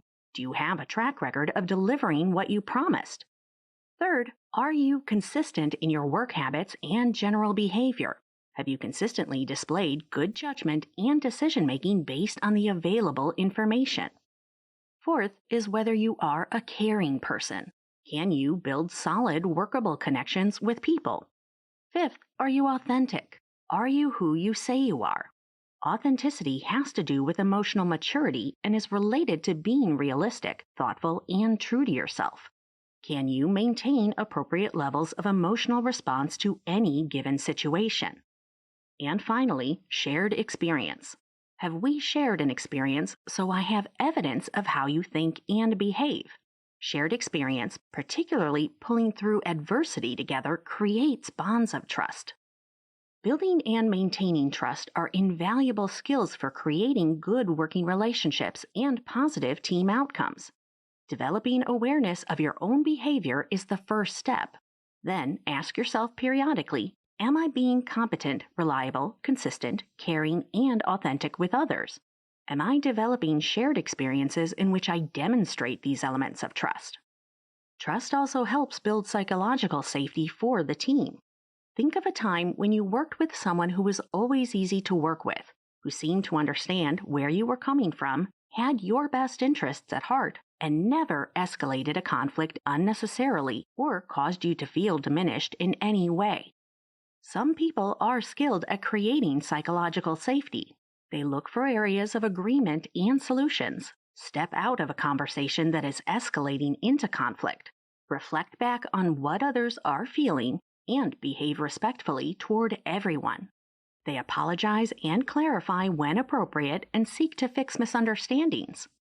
Psychological safety allows the team to thrive, take risks, share information, communicate openly, and work together for the good of the team and toward achieving their common goals. Other skills contribute to building successful relationships as well. We have discussed building trust and psychological safety, but it is also important for you to develop business acumen, political sensitivity, and cultural awareness. As a consultant, you will have to develop an understanding of 2 organizations, your own and your clients. Business acumen is knowledge of how a business works. This can include understanding the revenue model for the company or financial literacy, who is involved in the decision-making for any given process, or stakeholder awareness, and knowledge of the procedures and processes, or organizational knowledge. You won't come by it overnight, but you can add to your business acumen. How? Be curious and committed to learning. Research your company. Go outside your immediate role and environment and develop an understanding of the big picture. Try to look ahead. Develop self-awareness as well, and know your role and consider how you impact the organization. At the same time, develop your political sensitivity. When you're in a discussion about change, it's normal to think about how it will affect you. But remember that an organization is made up of people, each with their own goals, careers, skill sets, and networks of relationships. Who will be affected? How might stakeholders be affected? Try to think of it the way the CEO might see it. Keep your antenna out for information, changes, and decisions that may affect the political landscape of your organization. Now, cultural awareness is about being sensitive to the differences and similarities between cultures. It is awareness of the impact of culture. This might include age, national origin, race, sexual orientation, religion, disability, gender, education, work role or experience, personality, customs, geographic location, language, learning style, family situation, and many more facets of culture. So, how do you build cultural awareness? Learn, listen, be curious, be open to different viewpoints, and be respectful of differences. Be quick to take in information, but slow to make judgments. Building relationships takes more than adopting a passive role of getting along with others. Building relationships means working toward common goals, building trust and psychological safety, and developing business acumen, political sensitivity, and cultural awareness.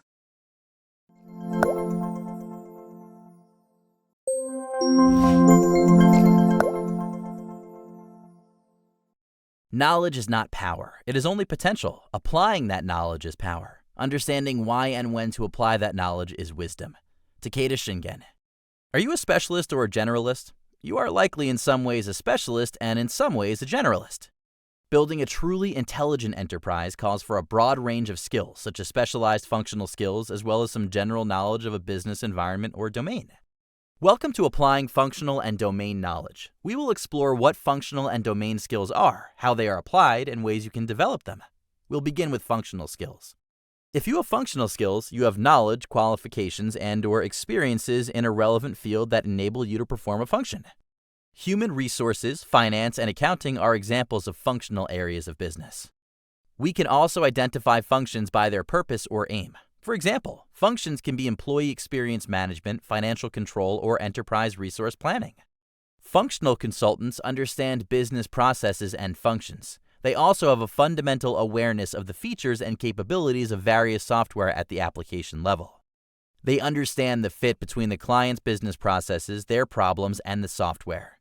The role of functional consultants is ultimately to understand a business problem and how to use technology to resolve that problem.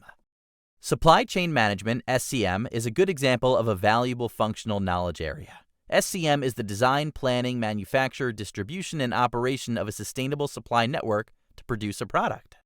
The SCM model starts with the raw materials that go to the supplier and then to the manufacturer. Once the product is made, it goes to a distributor and from there to retailers where the consumer purchases it. Take a moment to look around you. You probably see several complex products, notably a computer and a cell phone. Imagine the raw materials, supplies, and logistics involved in going from raw materials globally sourced through manufacturing and distribution and arriving at your door. The functional skills of a supply chain manager play a crucial role in ensuring the production and logistics involved with all these components. When a workman knows the use of his tools, he can make a door as well as a window. George Eliot. Now, let's discuss domain skills. Domain skills have to do with knowledge about the environment of a particular industry. These industries include aerospace, auto manufacturing, retail, pharmaceuticals, and healthcare. With domain skills, you understand the dynamics and business processes of an industry. All businesses have pain points, which are persistent or recurring problems. Let's compare functional and domain skills in relation to business pain points. Functional skills can give you insight into a particular aspect of business pain points relevant to your area of specialization or expertise. Domain skills can deepen your understanding of business pain points common to your domain. If you combine functional and domain skills, you can place your understanding of functions in the context of a specific industry. For example, if an auto manufacturer has a pain point with sourcing parts, functional SCM skills could be applied by analyzing their supply logistics. Domain skills could be applied by adopting best practices for sourcing auto parts. Let's look at how functional and domain skills apply to 3 consultants with combinations of functional and domain skills. Carl has knowledge and skills in 2 main functional areas, finance and analytics. His domain knowledge is in 2 main industries, auto manufacturing and aerospace. He can analyze financial data in the auto manufacturing and aerospace industries. Rashi has considerable knowledge of analytics and functional knowledge and skills in SCM. Her domain knowledge encompasses several industries. She can analyze supply chain problems in retail, wholesale, and pharmaceuticals. James has deep knowledge and skills in 1 functional area, finance. He has some knowledge of analytics. His domain knowledge spans many industries. He can analyze financial data in almost any industry. Each of them has a unique set of skills and knowledge. All 3 are able to place their understanding of functions within the context of industry. How can you develop more of these skills? You can, of course, pursue a degree in a functional area. Or you could narrow your focus somewhat and learn about a highly valued area such as supply chain management. Or you could gain domain knowledge by learning about a growing industry or one that interests you. An immediate step would be to take courses on learning.sap.com and OpenSAP. In summary, functional skills are specific to organizational functions and apps such as human resources, finance, accounting, supply chain management, SCM, and enterprise resource planning, ERP. Domain skills involve knowledge about the environment of a particular industry, such as aerospace, auto manufacturing, or healthcare. If you combine functional and domain skills, you will be able to place your understanding of functions in the context of a specific industry.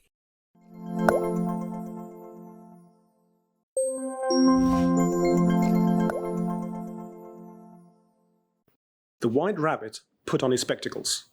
"Where shall I begin, please, Your Majesty?" he asked.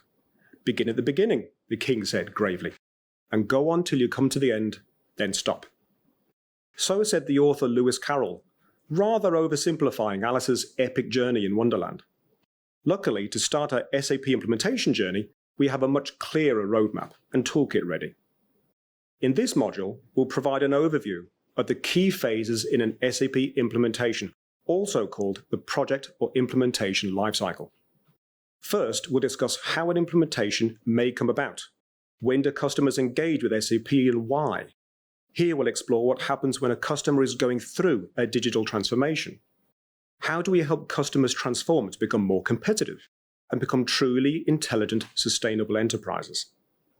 Next, we'll look more closely at each life cycle phase, from the early stages where we engage with a customer to discover more about their business challenges and goals, to preparing and kicking off the project, exploring and analyzing the customer's business and technology landscape, designing a solution to meet the customer's goals, and finally, where we deploy, test, and run the solution in the customer's environment. We'll explore the SAP templates and tools available to help you accelerate project work and collaborate with your customer in each phase.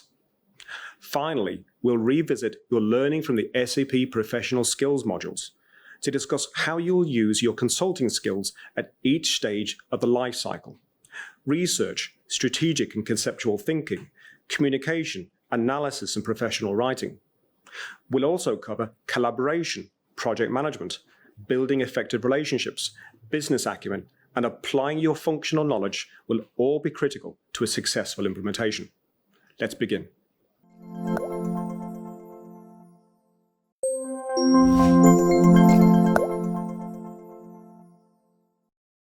We cannot become what we want by remaining what we are. This quote by distinguished leader Max Dupree universally underpins the need for transformation. Transformation is a journey that begins with a challenge or a new opportunity. Leads us to rethink our why, redefine our goals, and assess the best way to achieve these goals, the how. Deciding to transform is a way of seizing an element of control in an ever-changing world. Take a moment to reflect on how this applies to your life. When was the last time you defined a need to transform? The approach you took, the process that ensued, and finally, how the transformation served you. Hello, and welcome to Digital Transformation. In this video, you will examine the various facets of digital transformation and how technology transformation enables business transformation. Historically, the world has seen massive transformations. In the first of the 4 industrial revolutions, steam power was the disruptive technology that changed the world. In the second, it was the assembly line. In the third, it was the computer. Today, we are in the 4th industrial revolution, and it's digital. The modern business world is in the midst of unprecedented change, and the technologies that are helping to reinvent that world are digital. Technologies like artificial intelligence, machine learning, and advanced analytics are powering today's business solutions. Businesses need to transform themselves to thrive in the digital age. Digital transformation is a key component of the overall business transformation strategy. The right technologies, coupled with people, processes, and operations, allow organizations to quickly adapt to disruption and opportunities, meet new and evolving customer needs, and drive future growth and innovation. Now, let's look at the 3 facets of digital transformation: business model transformation, business process transformation, and organizational and cultural transformation. The first facet, business model transformation, questions how a business operates and delivers value in its specific industry. The entertainment and auto industries moving from traditional buying models to subscription-based models are examples of businesses transforming to deliver their customers changing notions of value. The second facet, business process transformation, involves changing and adapting the business's core processes and workflows to meet changing business goals. For example, businesses implementing cloud-based supply chain management systems have achieved greater profitability by lowering downtime and streamlining their production. The third facet, the key to successful digital transformation, is organizational and cultural transformation. Buy-in from all teams impacted by the change is vital. A pessimistic approach to adopting new technologies can cause missed targets and the loss of competitiveness, revenue, and brand value. So, how can organizations approach digital transformation? They can use one of 2 key approaches: the greenfield and brownfield approaches. Organizations can build and implement a brand new digital landscape from scratch following the greenfield approach. On the other hand, the brownfield approach involves the transformation of already established models and processes in the organization. Every step an organization takes toward digital transformation makes its business more resilient, predictive, and competitive. Modern enterprise resource planning (ERP) systems that run the best businesses are like the brain. The other systems, technologies, and processes that drive a business model are the eyes, ears, and hands. When information is seen, heard, or sensed, the brain receives and processes that data seamlessly and tells the body what to do next. Customers, employees, operations, and the business's supply chain are all sending and receiving a continuous and growing body of data. Digital transformation begins with the software and intelligent technologies needed to manage and process that deluge of data, understand it, learn from it, and act on it. In this video, you learned that digital transformation is a key component of the overall transformation strategy of a business. You explored the various facets of digital transformation, the greenfield and brownfield approaches, and how technology transformation enables business transformation.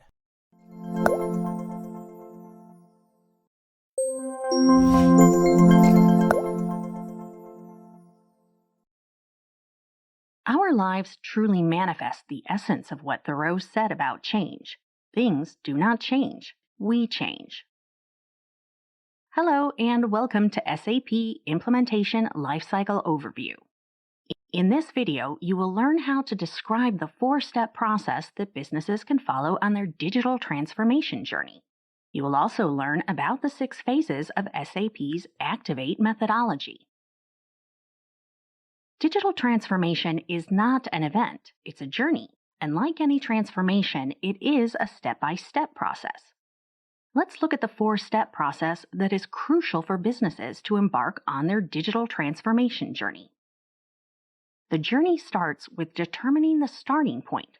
Businesses need to evaluate their starting point by questioning where they are, where their people are, what knowledge and skills their people have, and what kind of facilities and systems they have in place.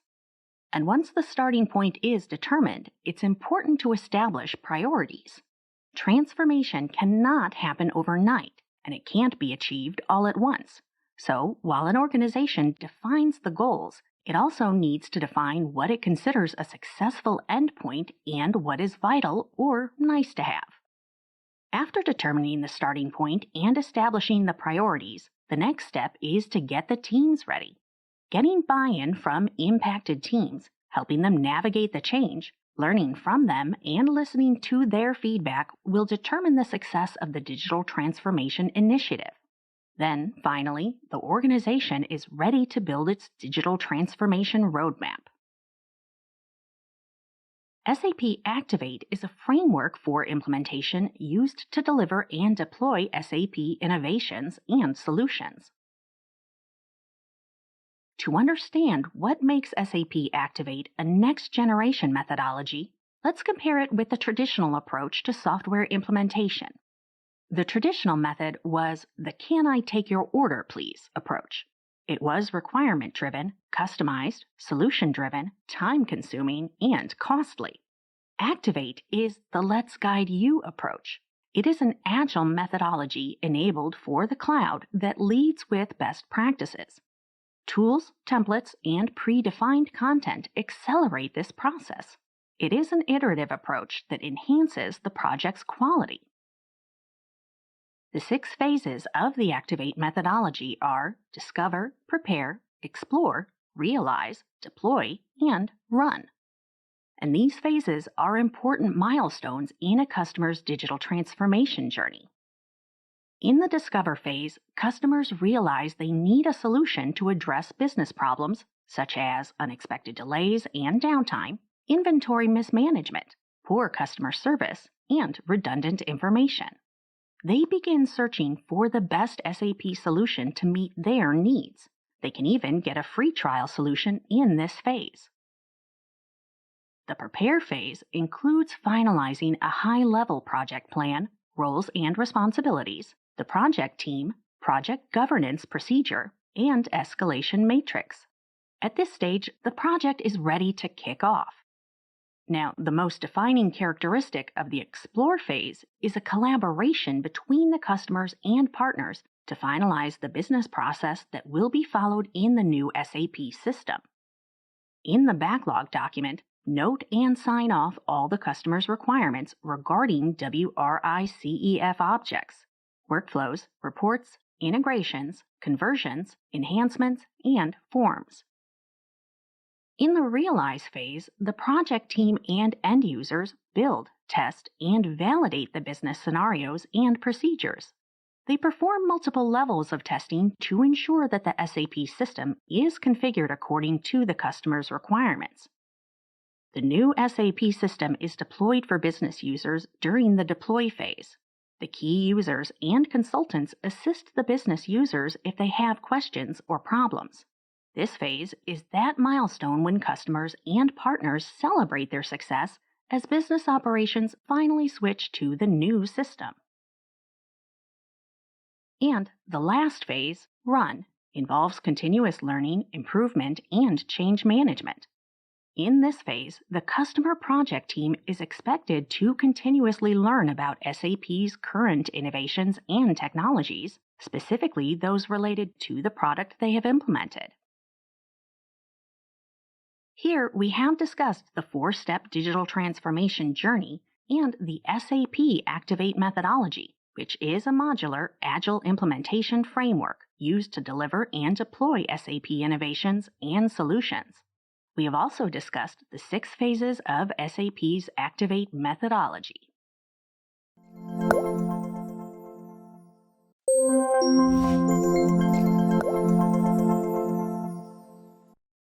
Danish mathematician Piet Hein said, "Art is solving problems that cannot be formulated before they have been solved. The shaping of the question is part of the answer."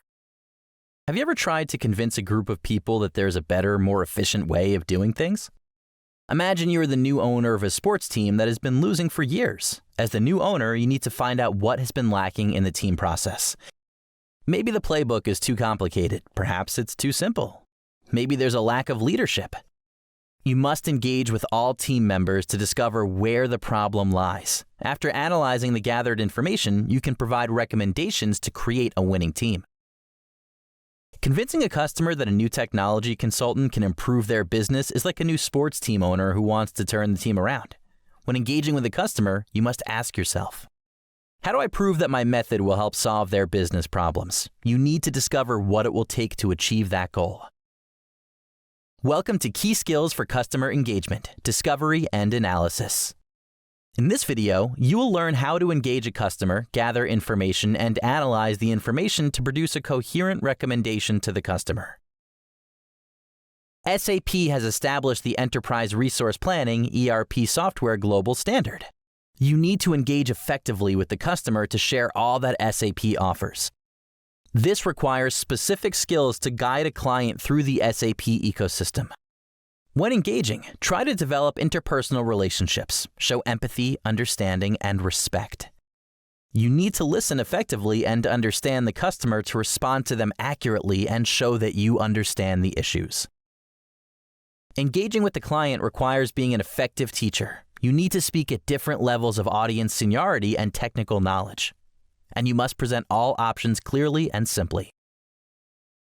Before presenting the SAP lifecycle, do all you can to understand the organization's business environment and processes. After learning about the business, determine what the client hopes to achieve. A questionnaire completed by different users is one of the most common first steps in discovering this information. You can then combine this with live workshops and interviews that use the questionnaire and other forms of documentation. Once you collate the information from the results, you can understand the client on 3 levels: the overall client level, the process level, and the activity level. Again, compare this to a new sports team owner meeting with the general manager, the coach, the assistant coaches, and the players. The new owner needs to know everything about the team and its members to understand how to win. Once you've gathered the customer's information, you can perform a gap analysis. Investopedia describes a gap analysis as a process companies use to compare their current performance with their desired expected performance. This analysis determines whether a company is meeting expectations and using its resources effectively. A gap analysis for SAP involves workshops with several key stakeholders: the project leader, business process experts, configuration experts, technical experts, and the SAP Service Center. Another key skill you need is the ability to manage the information you've gathered. You must manage multiple inputs and collate large volumes and forms of information, including quantitative and qualitative notation. You can use business process modeling notation, BPMN, to graphically depict the steps in a business process. Combine what you determine from the gap analysis with all the other information you've gathered. After gathering, managing, and analyzing the information, you can then provide coherent, well-defined recommendations. After making your recommendations, you need to get a commitment from the stakeholders that everyone agrees. This ensures the goal is clear and accurately represented. Something important to remember throughout this process: be sensitive to culture, politics, economics, and legal issues. You certainly don't want to inadvertently insult the customer by misunderstanding their outlying issues. In this video, you learned the key skills needed for customer engagement, discovery, and analysis. These skills include being an effective teacher and listener. You also need to be able to manage the information you discover from the customer. And finally, you need to thoroughly analyze the information to provide effective recommendations to the customer. With these skills, you can help the customer achieve their goals and create a winning team.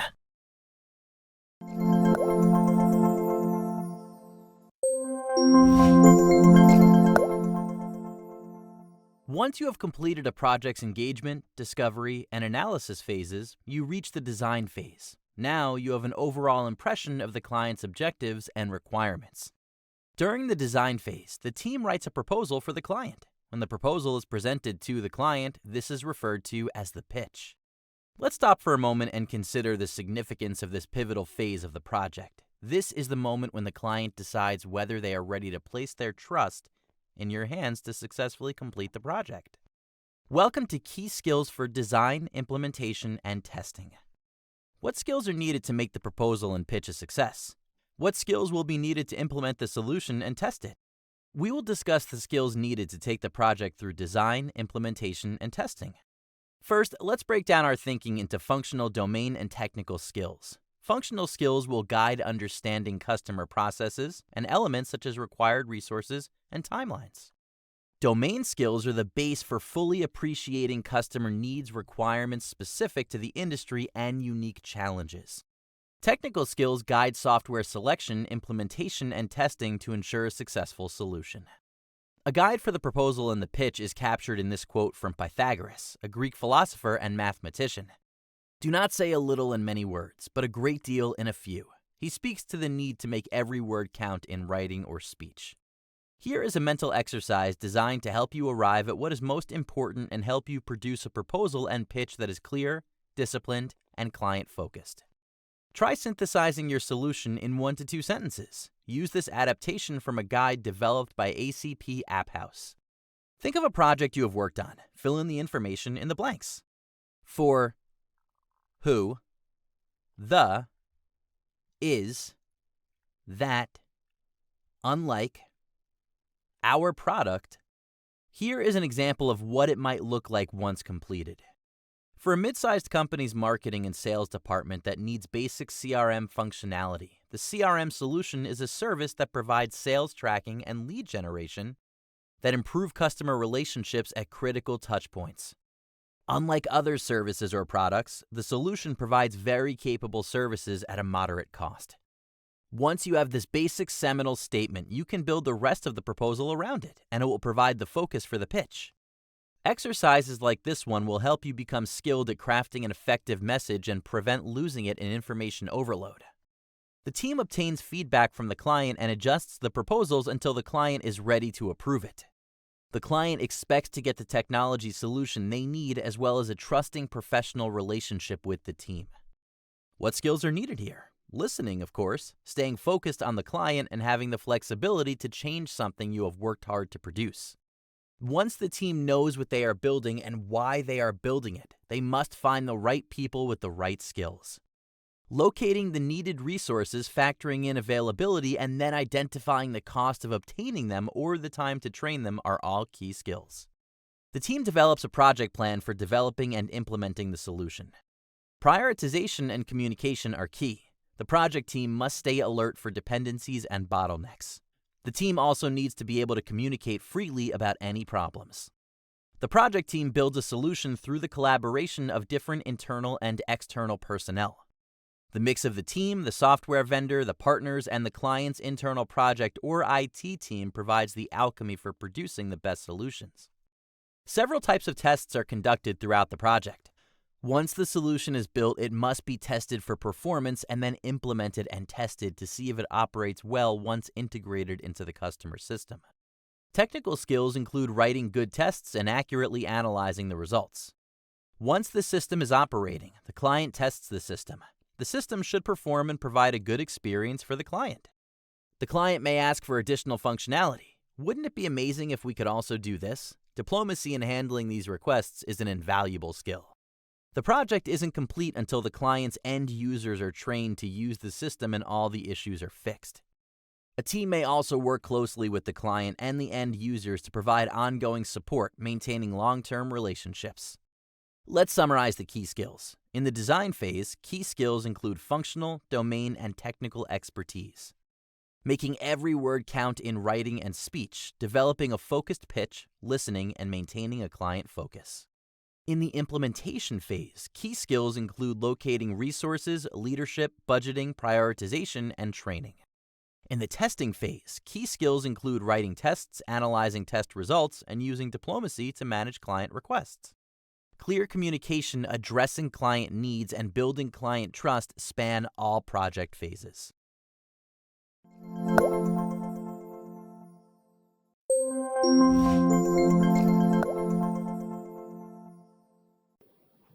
My strength is my flexibility. As a batsman, I have to adapt to different roles and numbers, and frankly, I have been around for a long time now to understand different situations.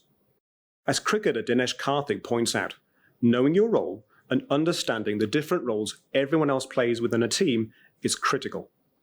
In this module, we'll look at key SAP professional roles, such as technical and functional consultants, data analysts, project managers, architects, and business process consultants. We'll look at what each role does and how they collaborate with each other and the customer on projects.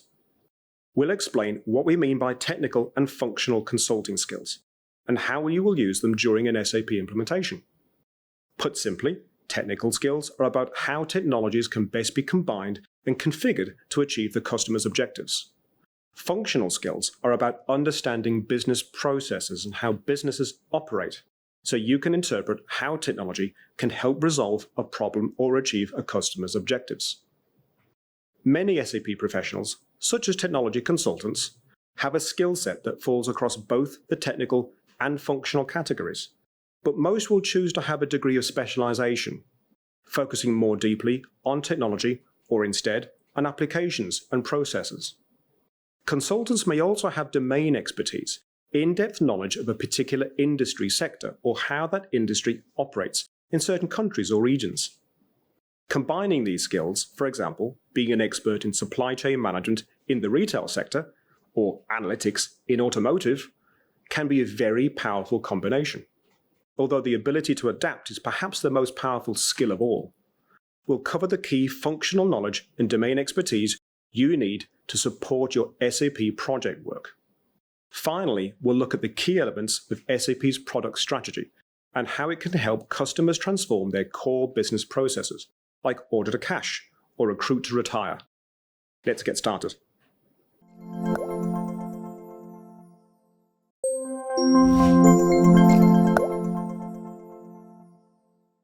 As John Dewey once said, a problem well stated is a problem half solved. Hello, and welcome to the role of a functional consultant. In this video, you will explore a functional consultant's interesting and varied world. You'll learn what functional consultants do and look at what skills and experience they need to be effective in the role. So, what is a functional consultant? Functional consultants are problem solvers. They are experts in process design, management, and optimization. They analyze complex activities, design functional solutions, advise on technical strategy, and communicate with all involved parties to ensure a solution meets business requirements. This means functional consultants are often the go-between on an SAP project for the IT department, other technical consultants and developers, project managers, data analysts, and of course, business stakeholders. To fulfill their role effectively, functional consultants typically have both functional and solution or product-oriented expertise. They understand how businesses operate and have a strong appreciation for SAP products at an application level, which enables them to assess how to use a specific application or combination of applications to resolve a problem. At this point, you may be wondering what a functional consultant does on a day-to-day basis. Let's have a look. Here's an example to illustrate. Say hi to Super Shop. Super Shop are a fast-expanding supermarket chain building an SAP application team. One of their functional consultants, Anika, is the SAP Senior Solution Designer for the supply chain. Anika is responsible for designing the solution for the end-to-end supply chain process. This includes the system itself, plus the process flows connecting with the system. She's also in charge of carrying out functional testing to ensure the solution meets business requirements. Day-to-day, Anika works alongside other SAP solution designers who own different functional processes within the full SAP solution scope. When she joined the project, she initially spent time understanding SuperShop's systems landscape, specifically focusing on processes covering the supply chain's lowest level of detail. Anika researched the details of their individual product lines, related suppliers, purchase order creation, stock inventory, and low stock level tracking. Currently, Anika is analyzing business requirements at a system level, evaluating the processes and how to improve them, and performing a gap analysis against SAP software solutions. She's also running workshops with stakeholders to resolve problems and ensure that business requirements are clearly mapped out, challenged, and understood. Her next task will be to create a high-level functional design ready for the technical consultant and developers to take over. As you can see, Anika has a varied and interesting job. So what skills and knowledge do functional consultants need to have to be good at what they do? Top level, they need 4 things. First, they need a particular area of functional expertise, for example, operations, distribution, marketing, people management, financial control, or, like Anika, supply chain. Secondly, functional consultants bring extra substance through domain expertise. For example, they might have a good working knowledge of a specific sector such as manufacturing, energy, aerospace, retail, or insurance. Or they may have in-depth knowledge of how supply chains, local customs, and business trends work in a country. This means they understand an industry's dynamics and processes and, in turn, a stakeholder's needs and pain points. Thirdly, they know SAP software at an application level and can propose the best solution to fit the processes and the software. And finally, they have strong soft skills such as communication, problem-solving, critical thinking, and people and time management. Let's now look at how Anika fits the bill. She was chosen for this role because she has SAP retail supply chain experience and a very good understanding of logistics, depot inventory management, stock in transit, store inventory management, reverse logistics, and non-SAP system integration. Plus, she's worked collaboratively in the past with stakeholders, colleagues, and strategic partners across a portfolio of projects. Anika is also an SAP application specialist with strong analytical and problem-solving skills. And she's an excellent communicator who understands what questions to ask a stakeholder and how to ask those questions, pitching the terminology to match the person's knowledge. Overall, Anika's a pretty handy person to have on the team. In this video, you discovered what a functional consultant is, what they do, and what skills they need to perform well. You learned that they often have both functional and domain expertise, excellent soft skills, and a strong understanding of SAP technology at an application level.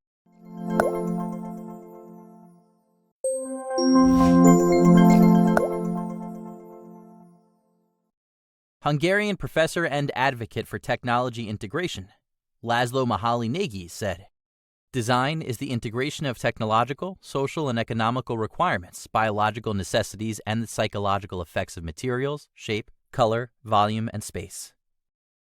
Hello, and welcome to the role of a technical consultant. In this video, you will explore the responsibilities of technical consultants. You'll discover what they do and look at the skills and experience they need to be effective in their job. So, what is a technical consultant? Technical consultants focus on the deep technical aspects of designing, building, and testing solutions.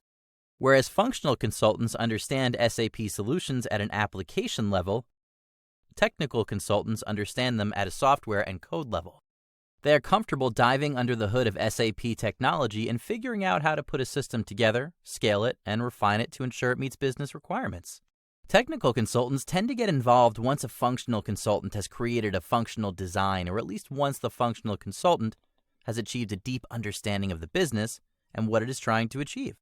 They translate the functional specifications into technical specifications and work with developers to then design, install, and configure the systems. This can involve adjusting the SAP application parameters, designing application programming interfaces, APIs, carrying out workload and error analysis, and overseeing testing. Let's look at an example of what a technical consultant does on a daily basis. Say hi to IT Infra.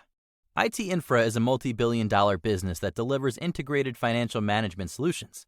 They're currently running a project for a large multinational client to develop, maintain, and support financial control applications related to SAP S/4HANA. Meet Ravi. Ravi is the technical consultant overseeing the solution's components that cover infrastructure, custom adaptations, and application interfaces. Ravi was recently brought onto the project now that the functional consultant has assessed the requirements, completed a gap analysis, and designed the functional specifications. His input will ensure the functional design is successfully translated into a technical design that produces an innovative software solution. Currently, Ravi is performing a detailed analysis of how much processing power the system will require so he can configure the solution to work efficiently and effectively. He's also troubleshooting some database performance issues while assessing the system hardware for compatibility with future software updates. Soon, Ravi will be looking at some of the APIs. At this point, he'll dive into the body of the code with the developer team and modify and debug the software, as well as perform integration testing as they go along. So, what skills do technical consultants need to do their job well? Technical consultants often have a mix of domain knowledge and functional understanding, as well as deep SAP product expertise.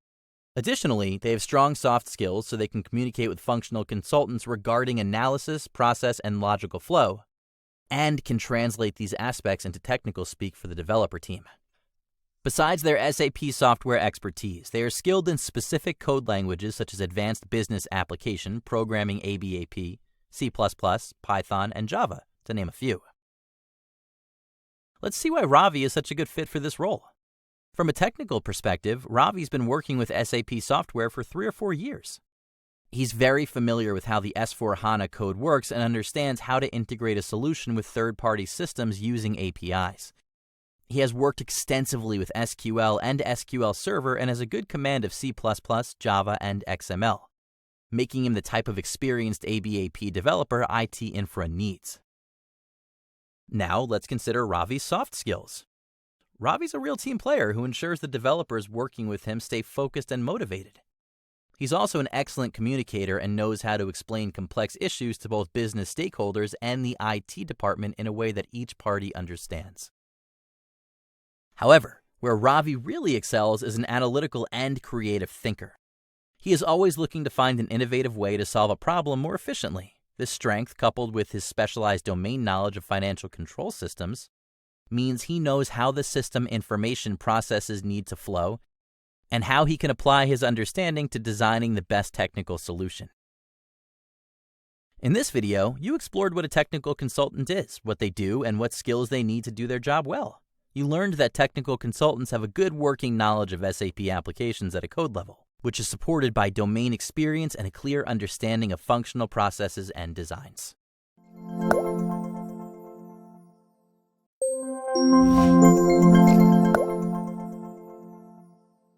Imagine this scenario. The solar division of the energy company you work for is seeking a solution that will allow you to fly a drone over the company's solar panel field to identify problem areas and create support requests. Is it even possible? Yes, with SAP's business technology platform, BTP it is.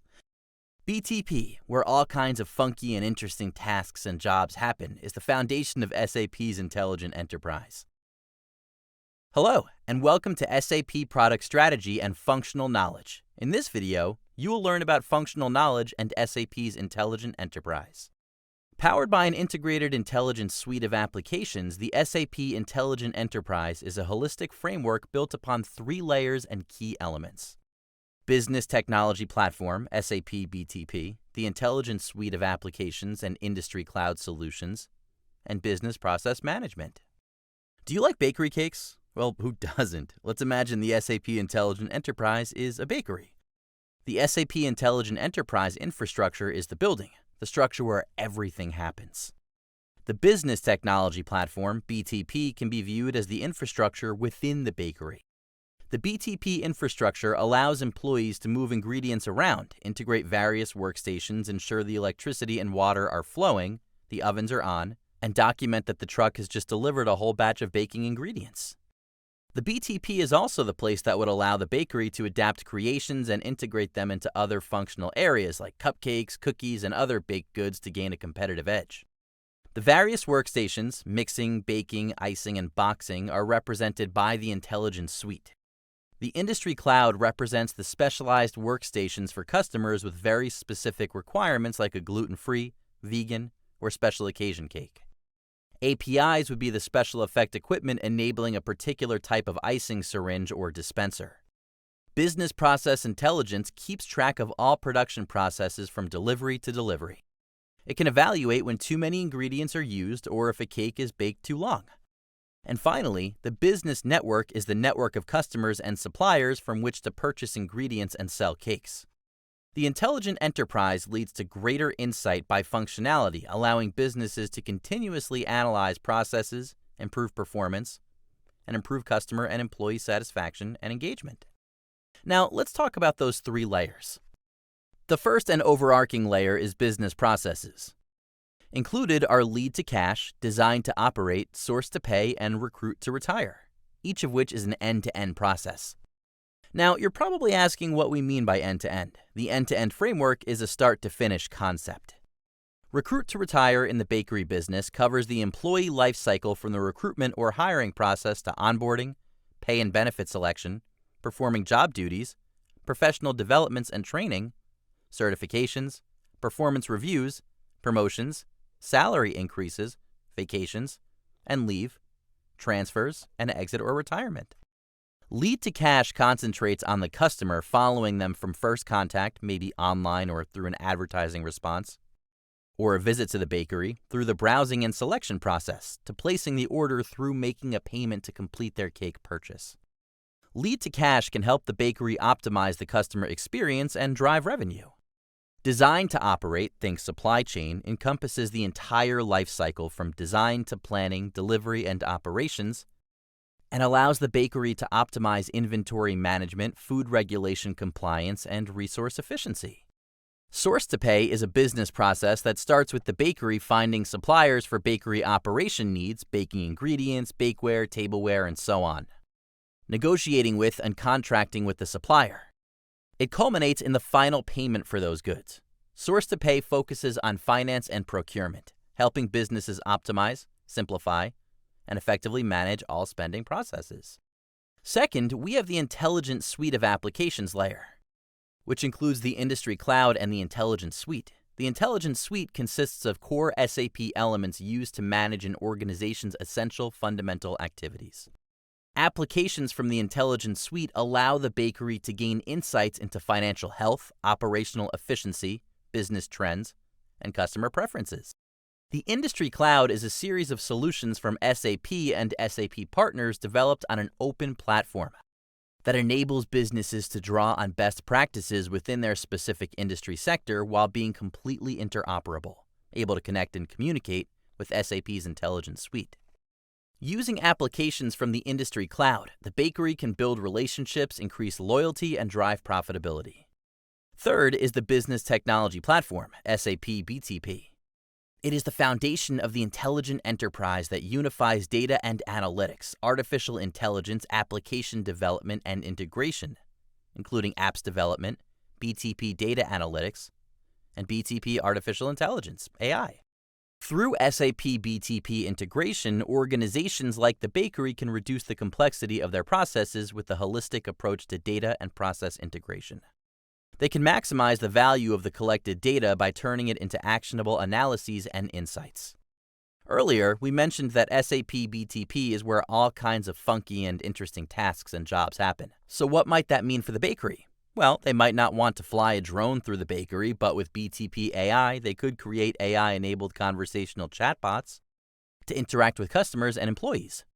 In this video, you have learned that the SAP Intelligent Enterprise is built upon the Business Technology Platform, SAP BTP, the Intelligent Suite of Applications and Industry Cloud Solutions, and Business Process Management. You've also learned that, as a consultant, you will need functional knowledge, skills, and awareness of integration to operate within the enterprise. Because in the enterprise, which supports on-premise, hybrid, and cloud scenarios, offering flexibility and choice to drive agility and speed, it is all about integration.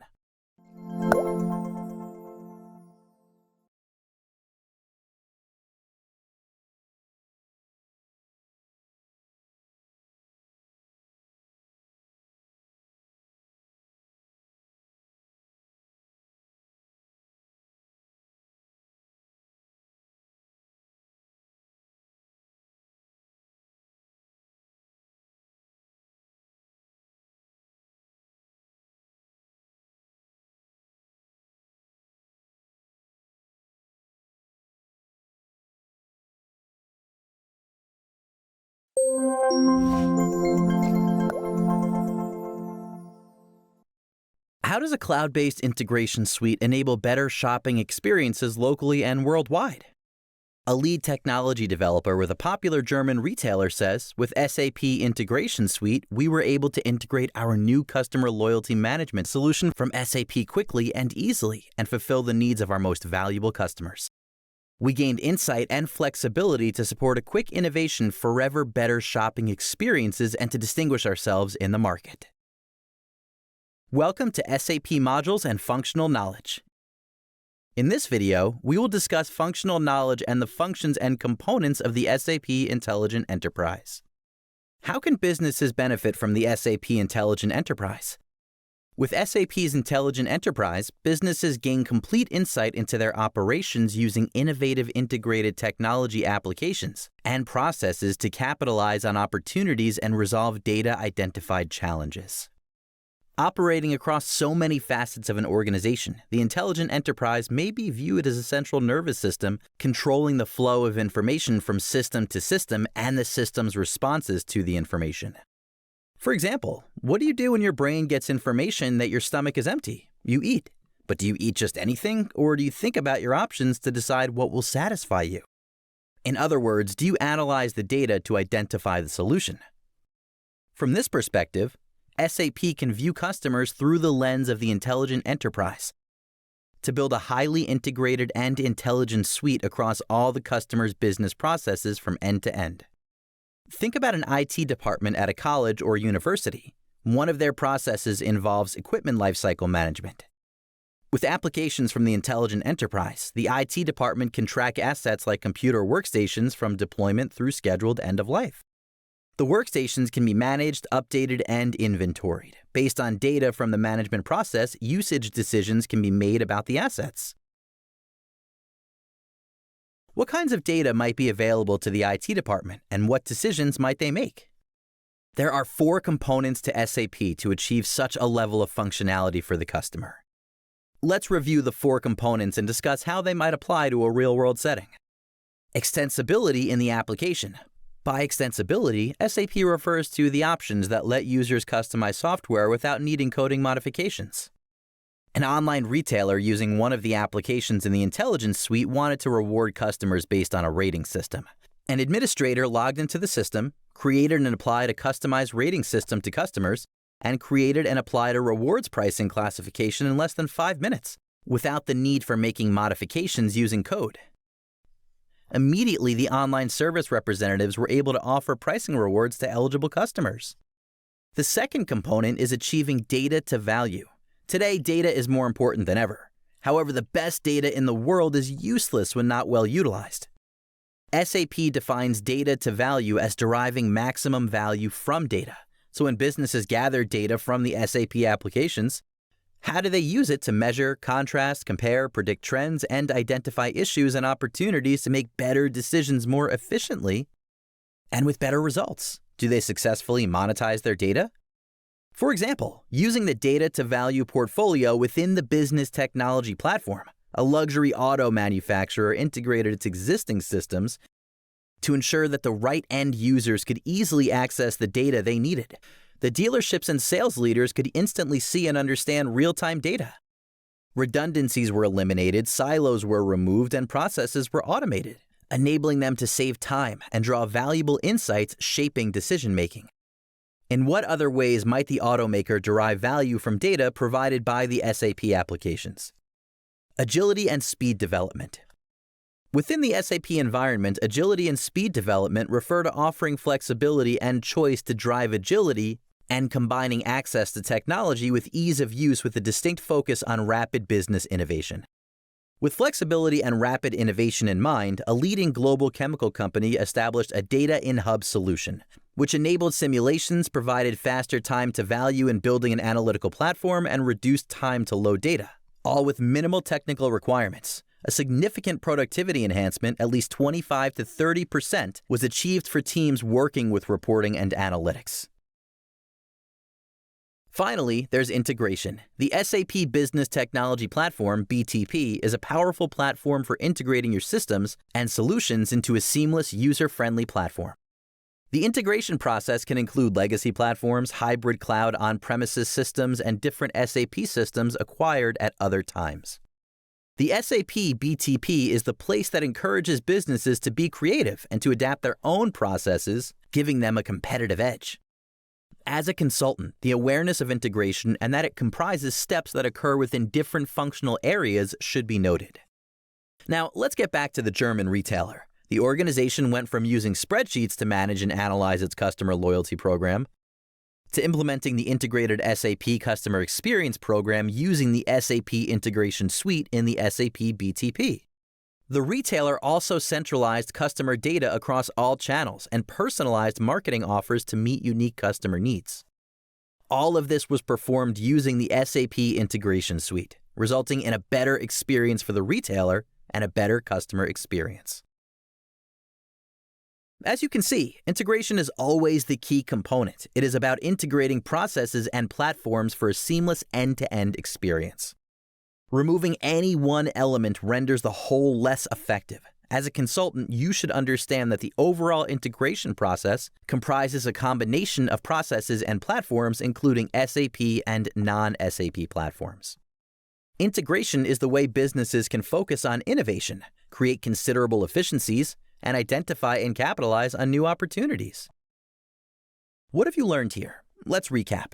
Integrating processes using SAP's Intelligent Enterprise facilitates a seamless end-to-end process enabling organizations to improve business processes and capitalize on data. 4 components are necessary to achieve such functionality: extensibility in the application, achieving data to value, agility and speed development, and integration. And remember, integration is the critical component, not only for the business processes, but as fundamental functional knowledge for you.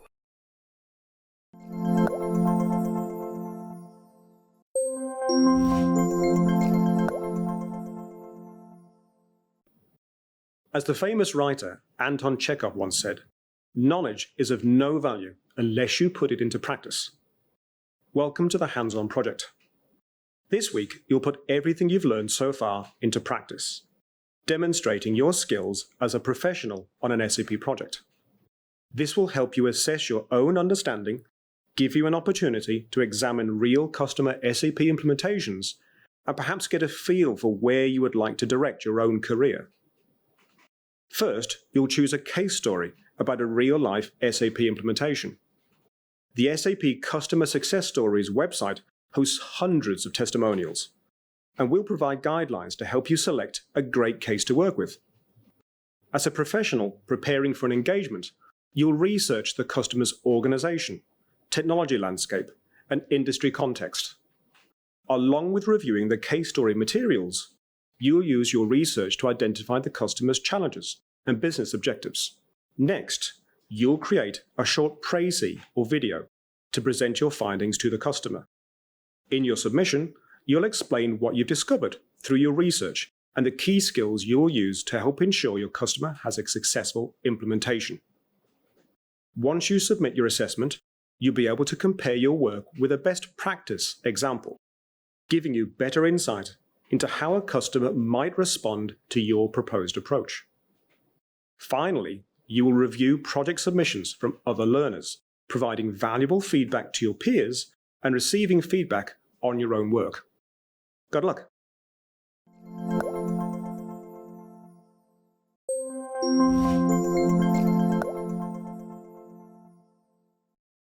In this video, I'm going to introduce your hands-on project assignment. Along with the final quiz, the assignment is part of the graded assessment for this course.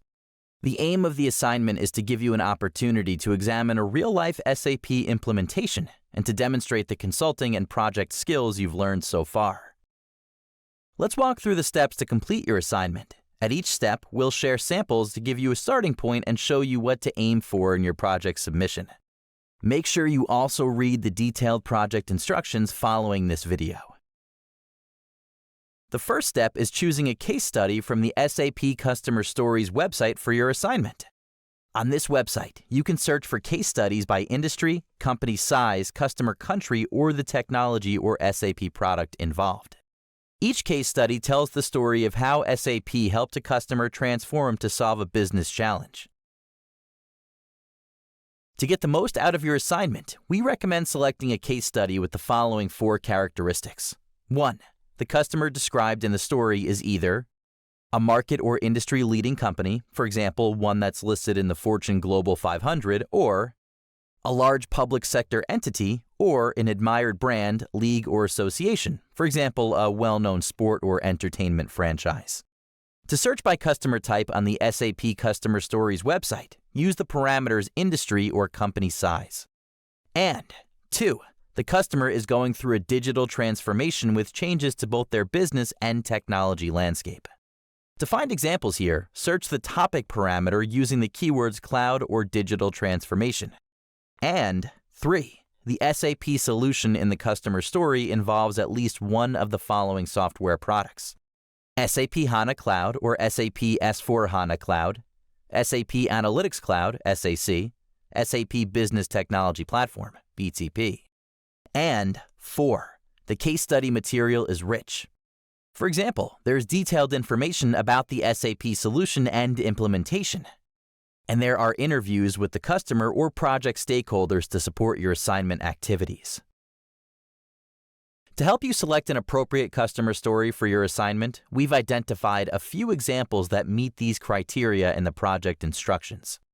To get the most out of this project and to stretch yourself, we recommend choosing a customer story from an industry you're not familiar with or have not studied before. Don't forget to clearly identify the customer story you selected in your project submission. Now, imagine you are an SAP professional joining the project team on the engagement described in the customer story. In the next part of your assignment, you'll prepare for the engagement by researching the customer's organization, their technology landscape, and the industry context, using the customer story materials and any other creditable sources. You'll use your research to identify 5 business or technology trends impacting the customer's industry. For example, for the retail industry, this could be trends like omni-channel selling or the shopping experience. For healthcare, it might be how to offer personalized, high-quality treatment to patients remotely. In the sports and entertainment industry, the trend might be engaging with fan data to understand event feedback in real time. Next, you will use your research to help explore the customer's motivations. Why do you think the customer in the story decided to do the project? Why did the customer want or need to change how they operate? You'll analyze your findings to answer these questions and identify the outcomes the customer wanted to achieve by doing the project. That is, the customer's business goals. From your learning so far, you'll recommend analysis frameworks the project team could potentially use to understand more about the customer's challenges, frameworks like design thinking, SWOT analysis, and more.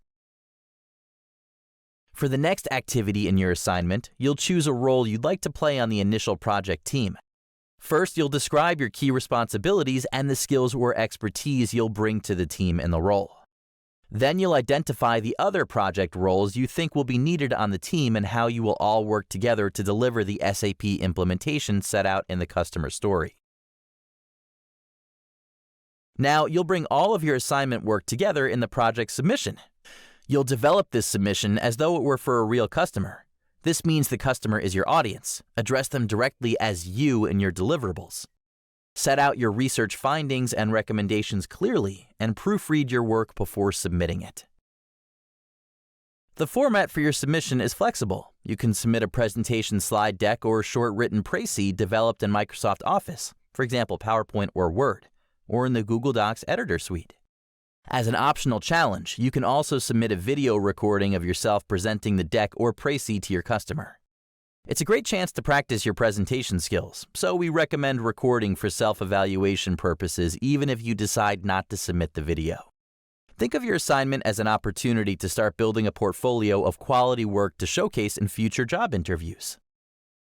Next, you'll review project submissions from 2 other learners, providing valuable feedback to your peers and receiving feedback on your own work. After peer review, you'll be able to access a completed best practice assignment sample based on an SAP customer success story. Comparing your work with the sample will give you better insight into how a customer might respond to the approach you proposed in your submission.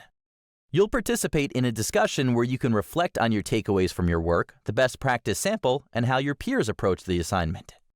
Finally, you'll take the graded quiz to assess what you've learned over the SAP Professional Fundamentals course. Let's get started.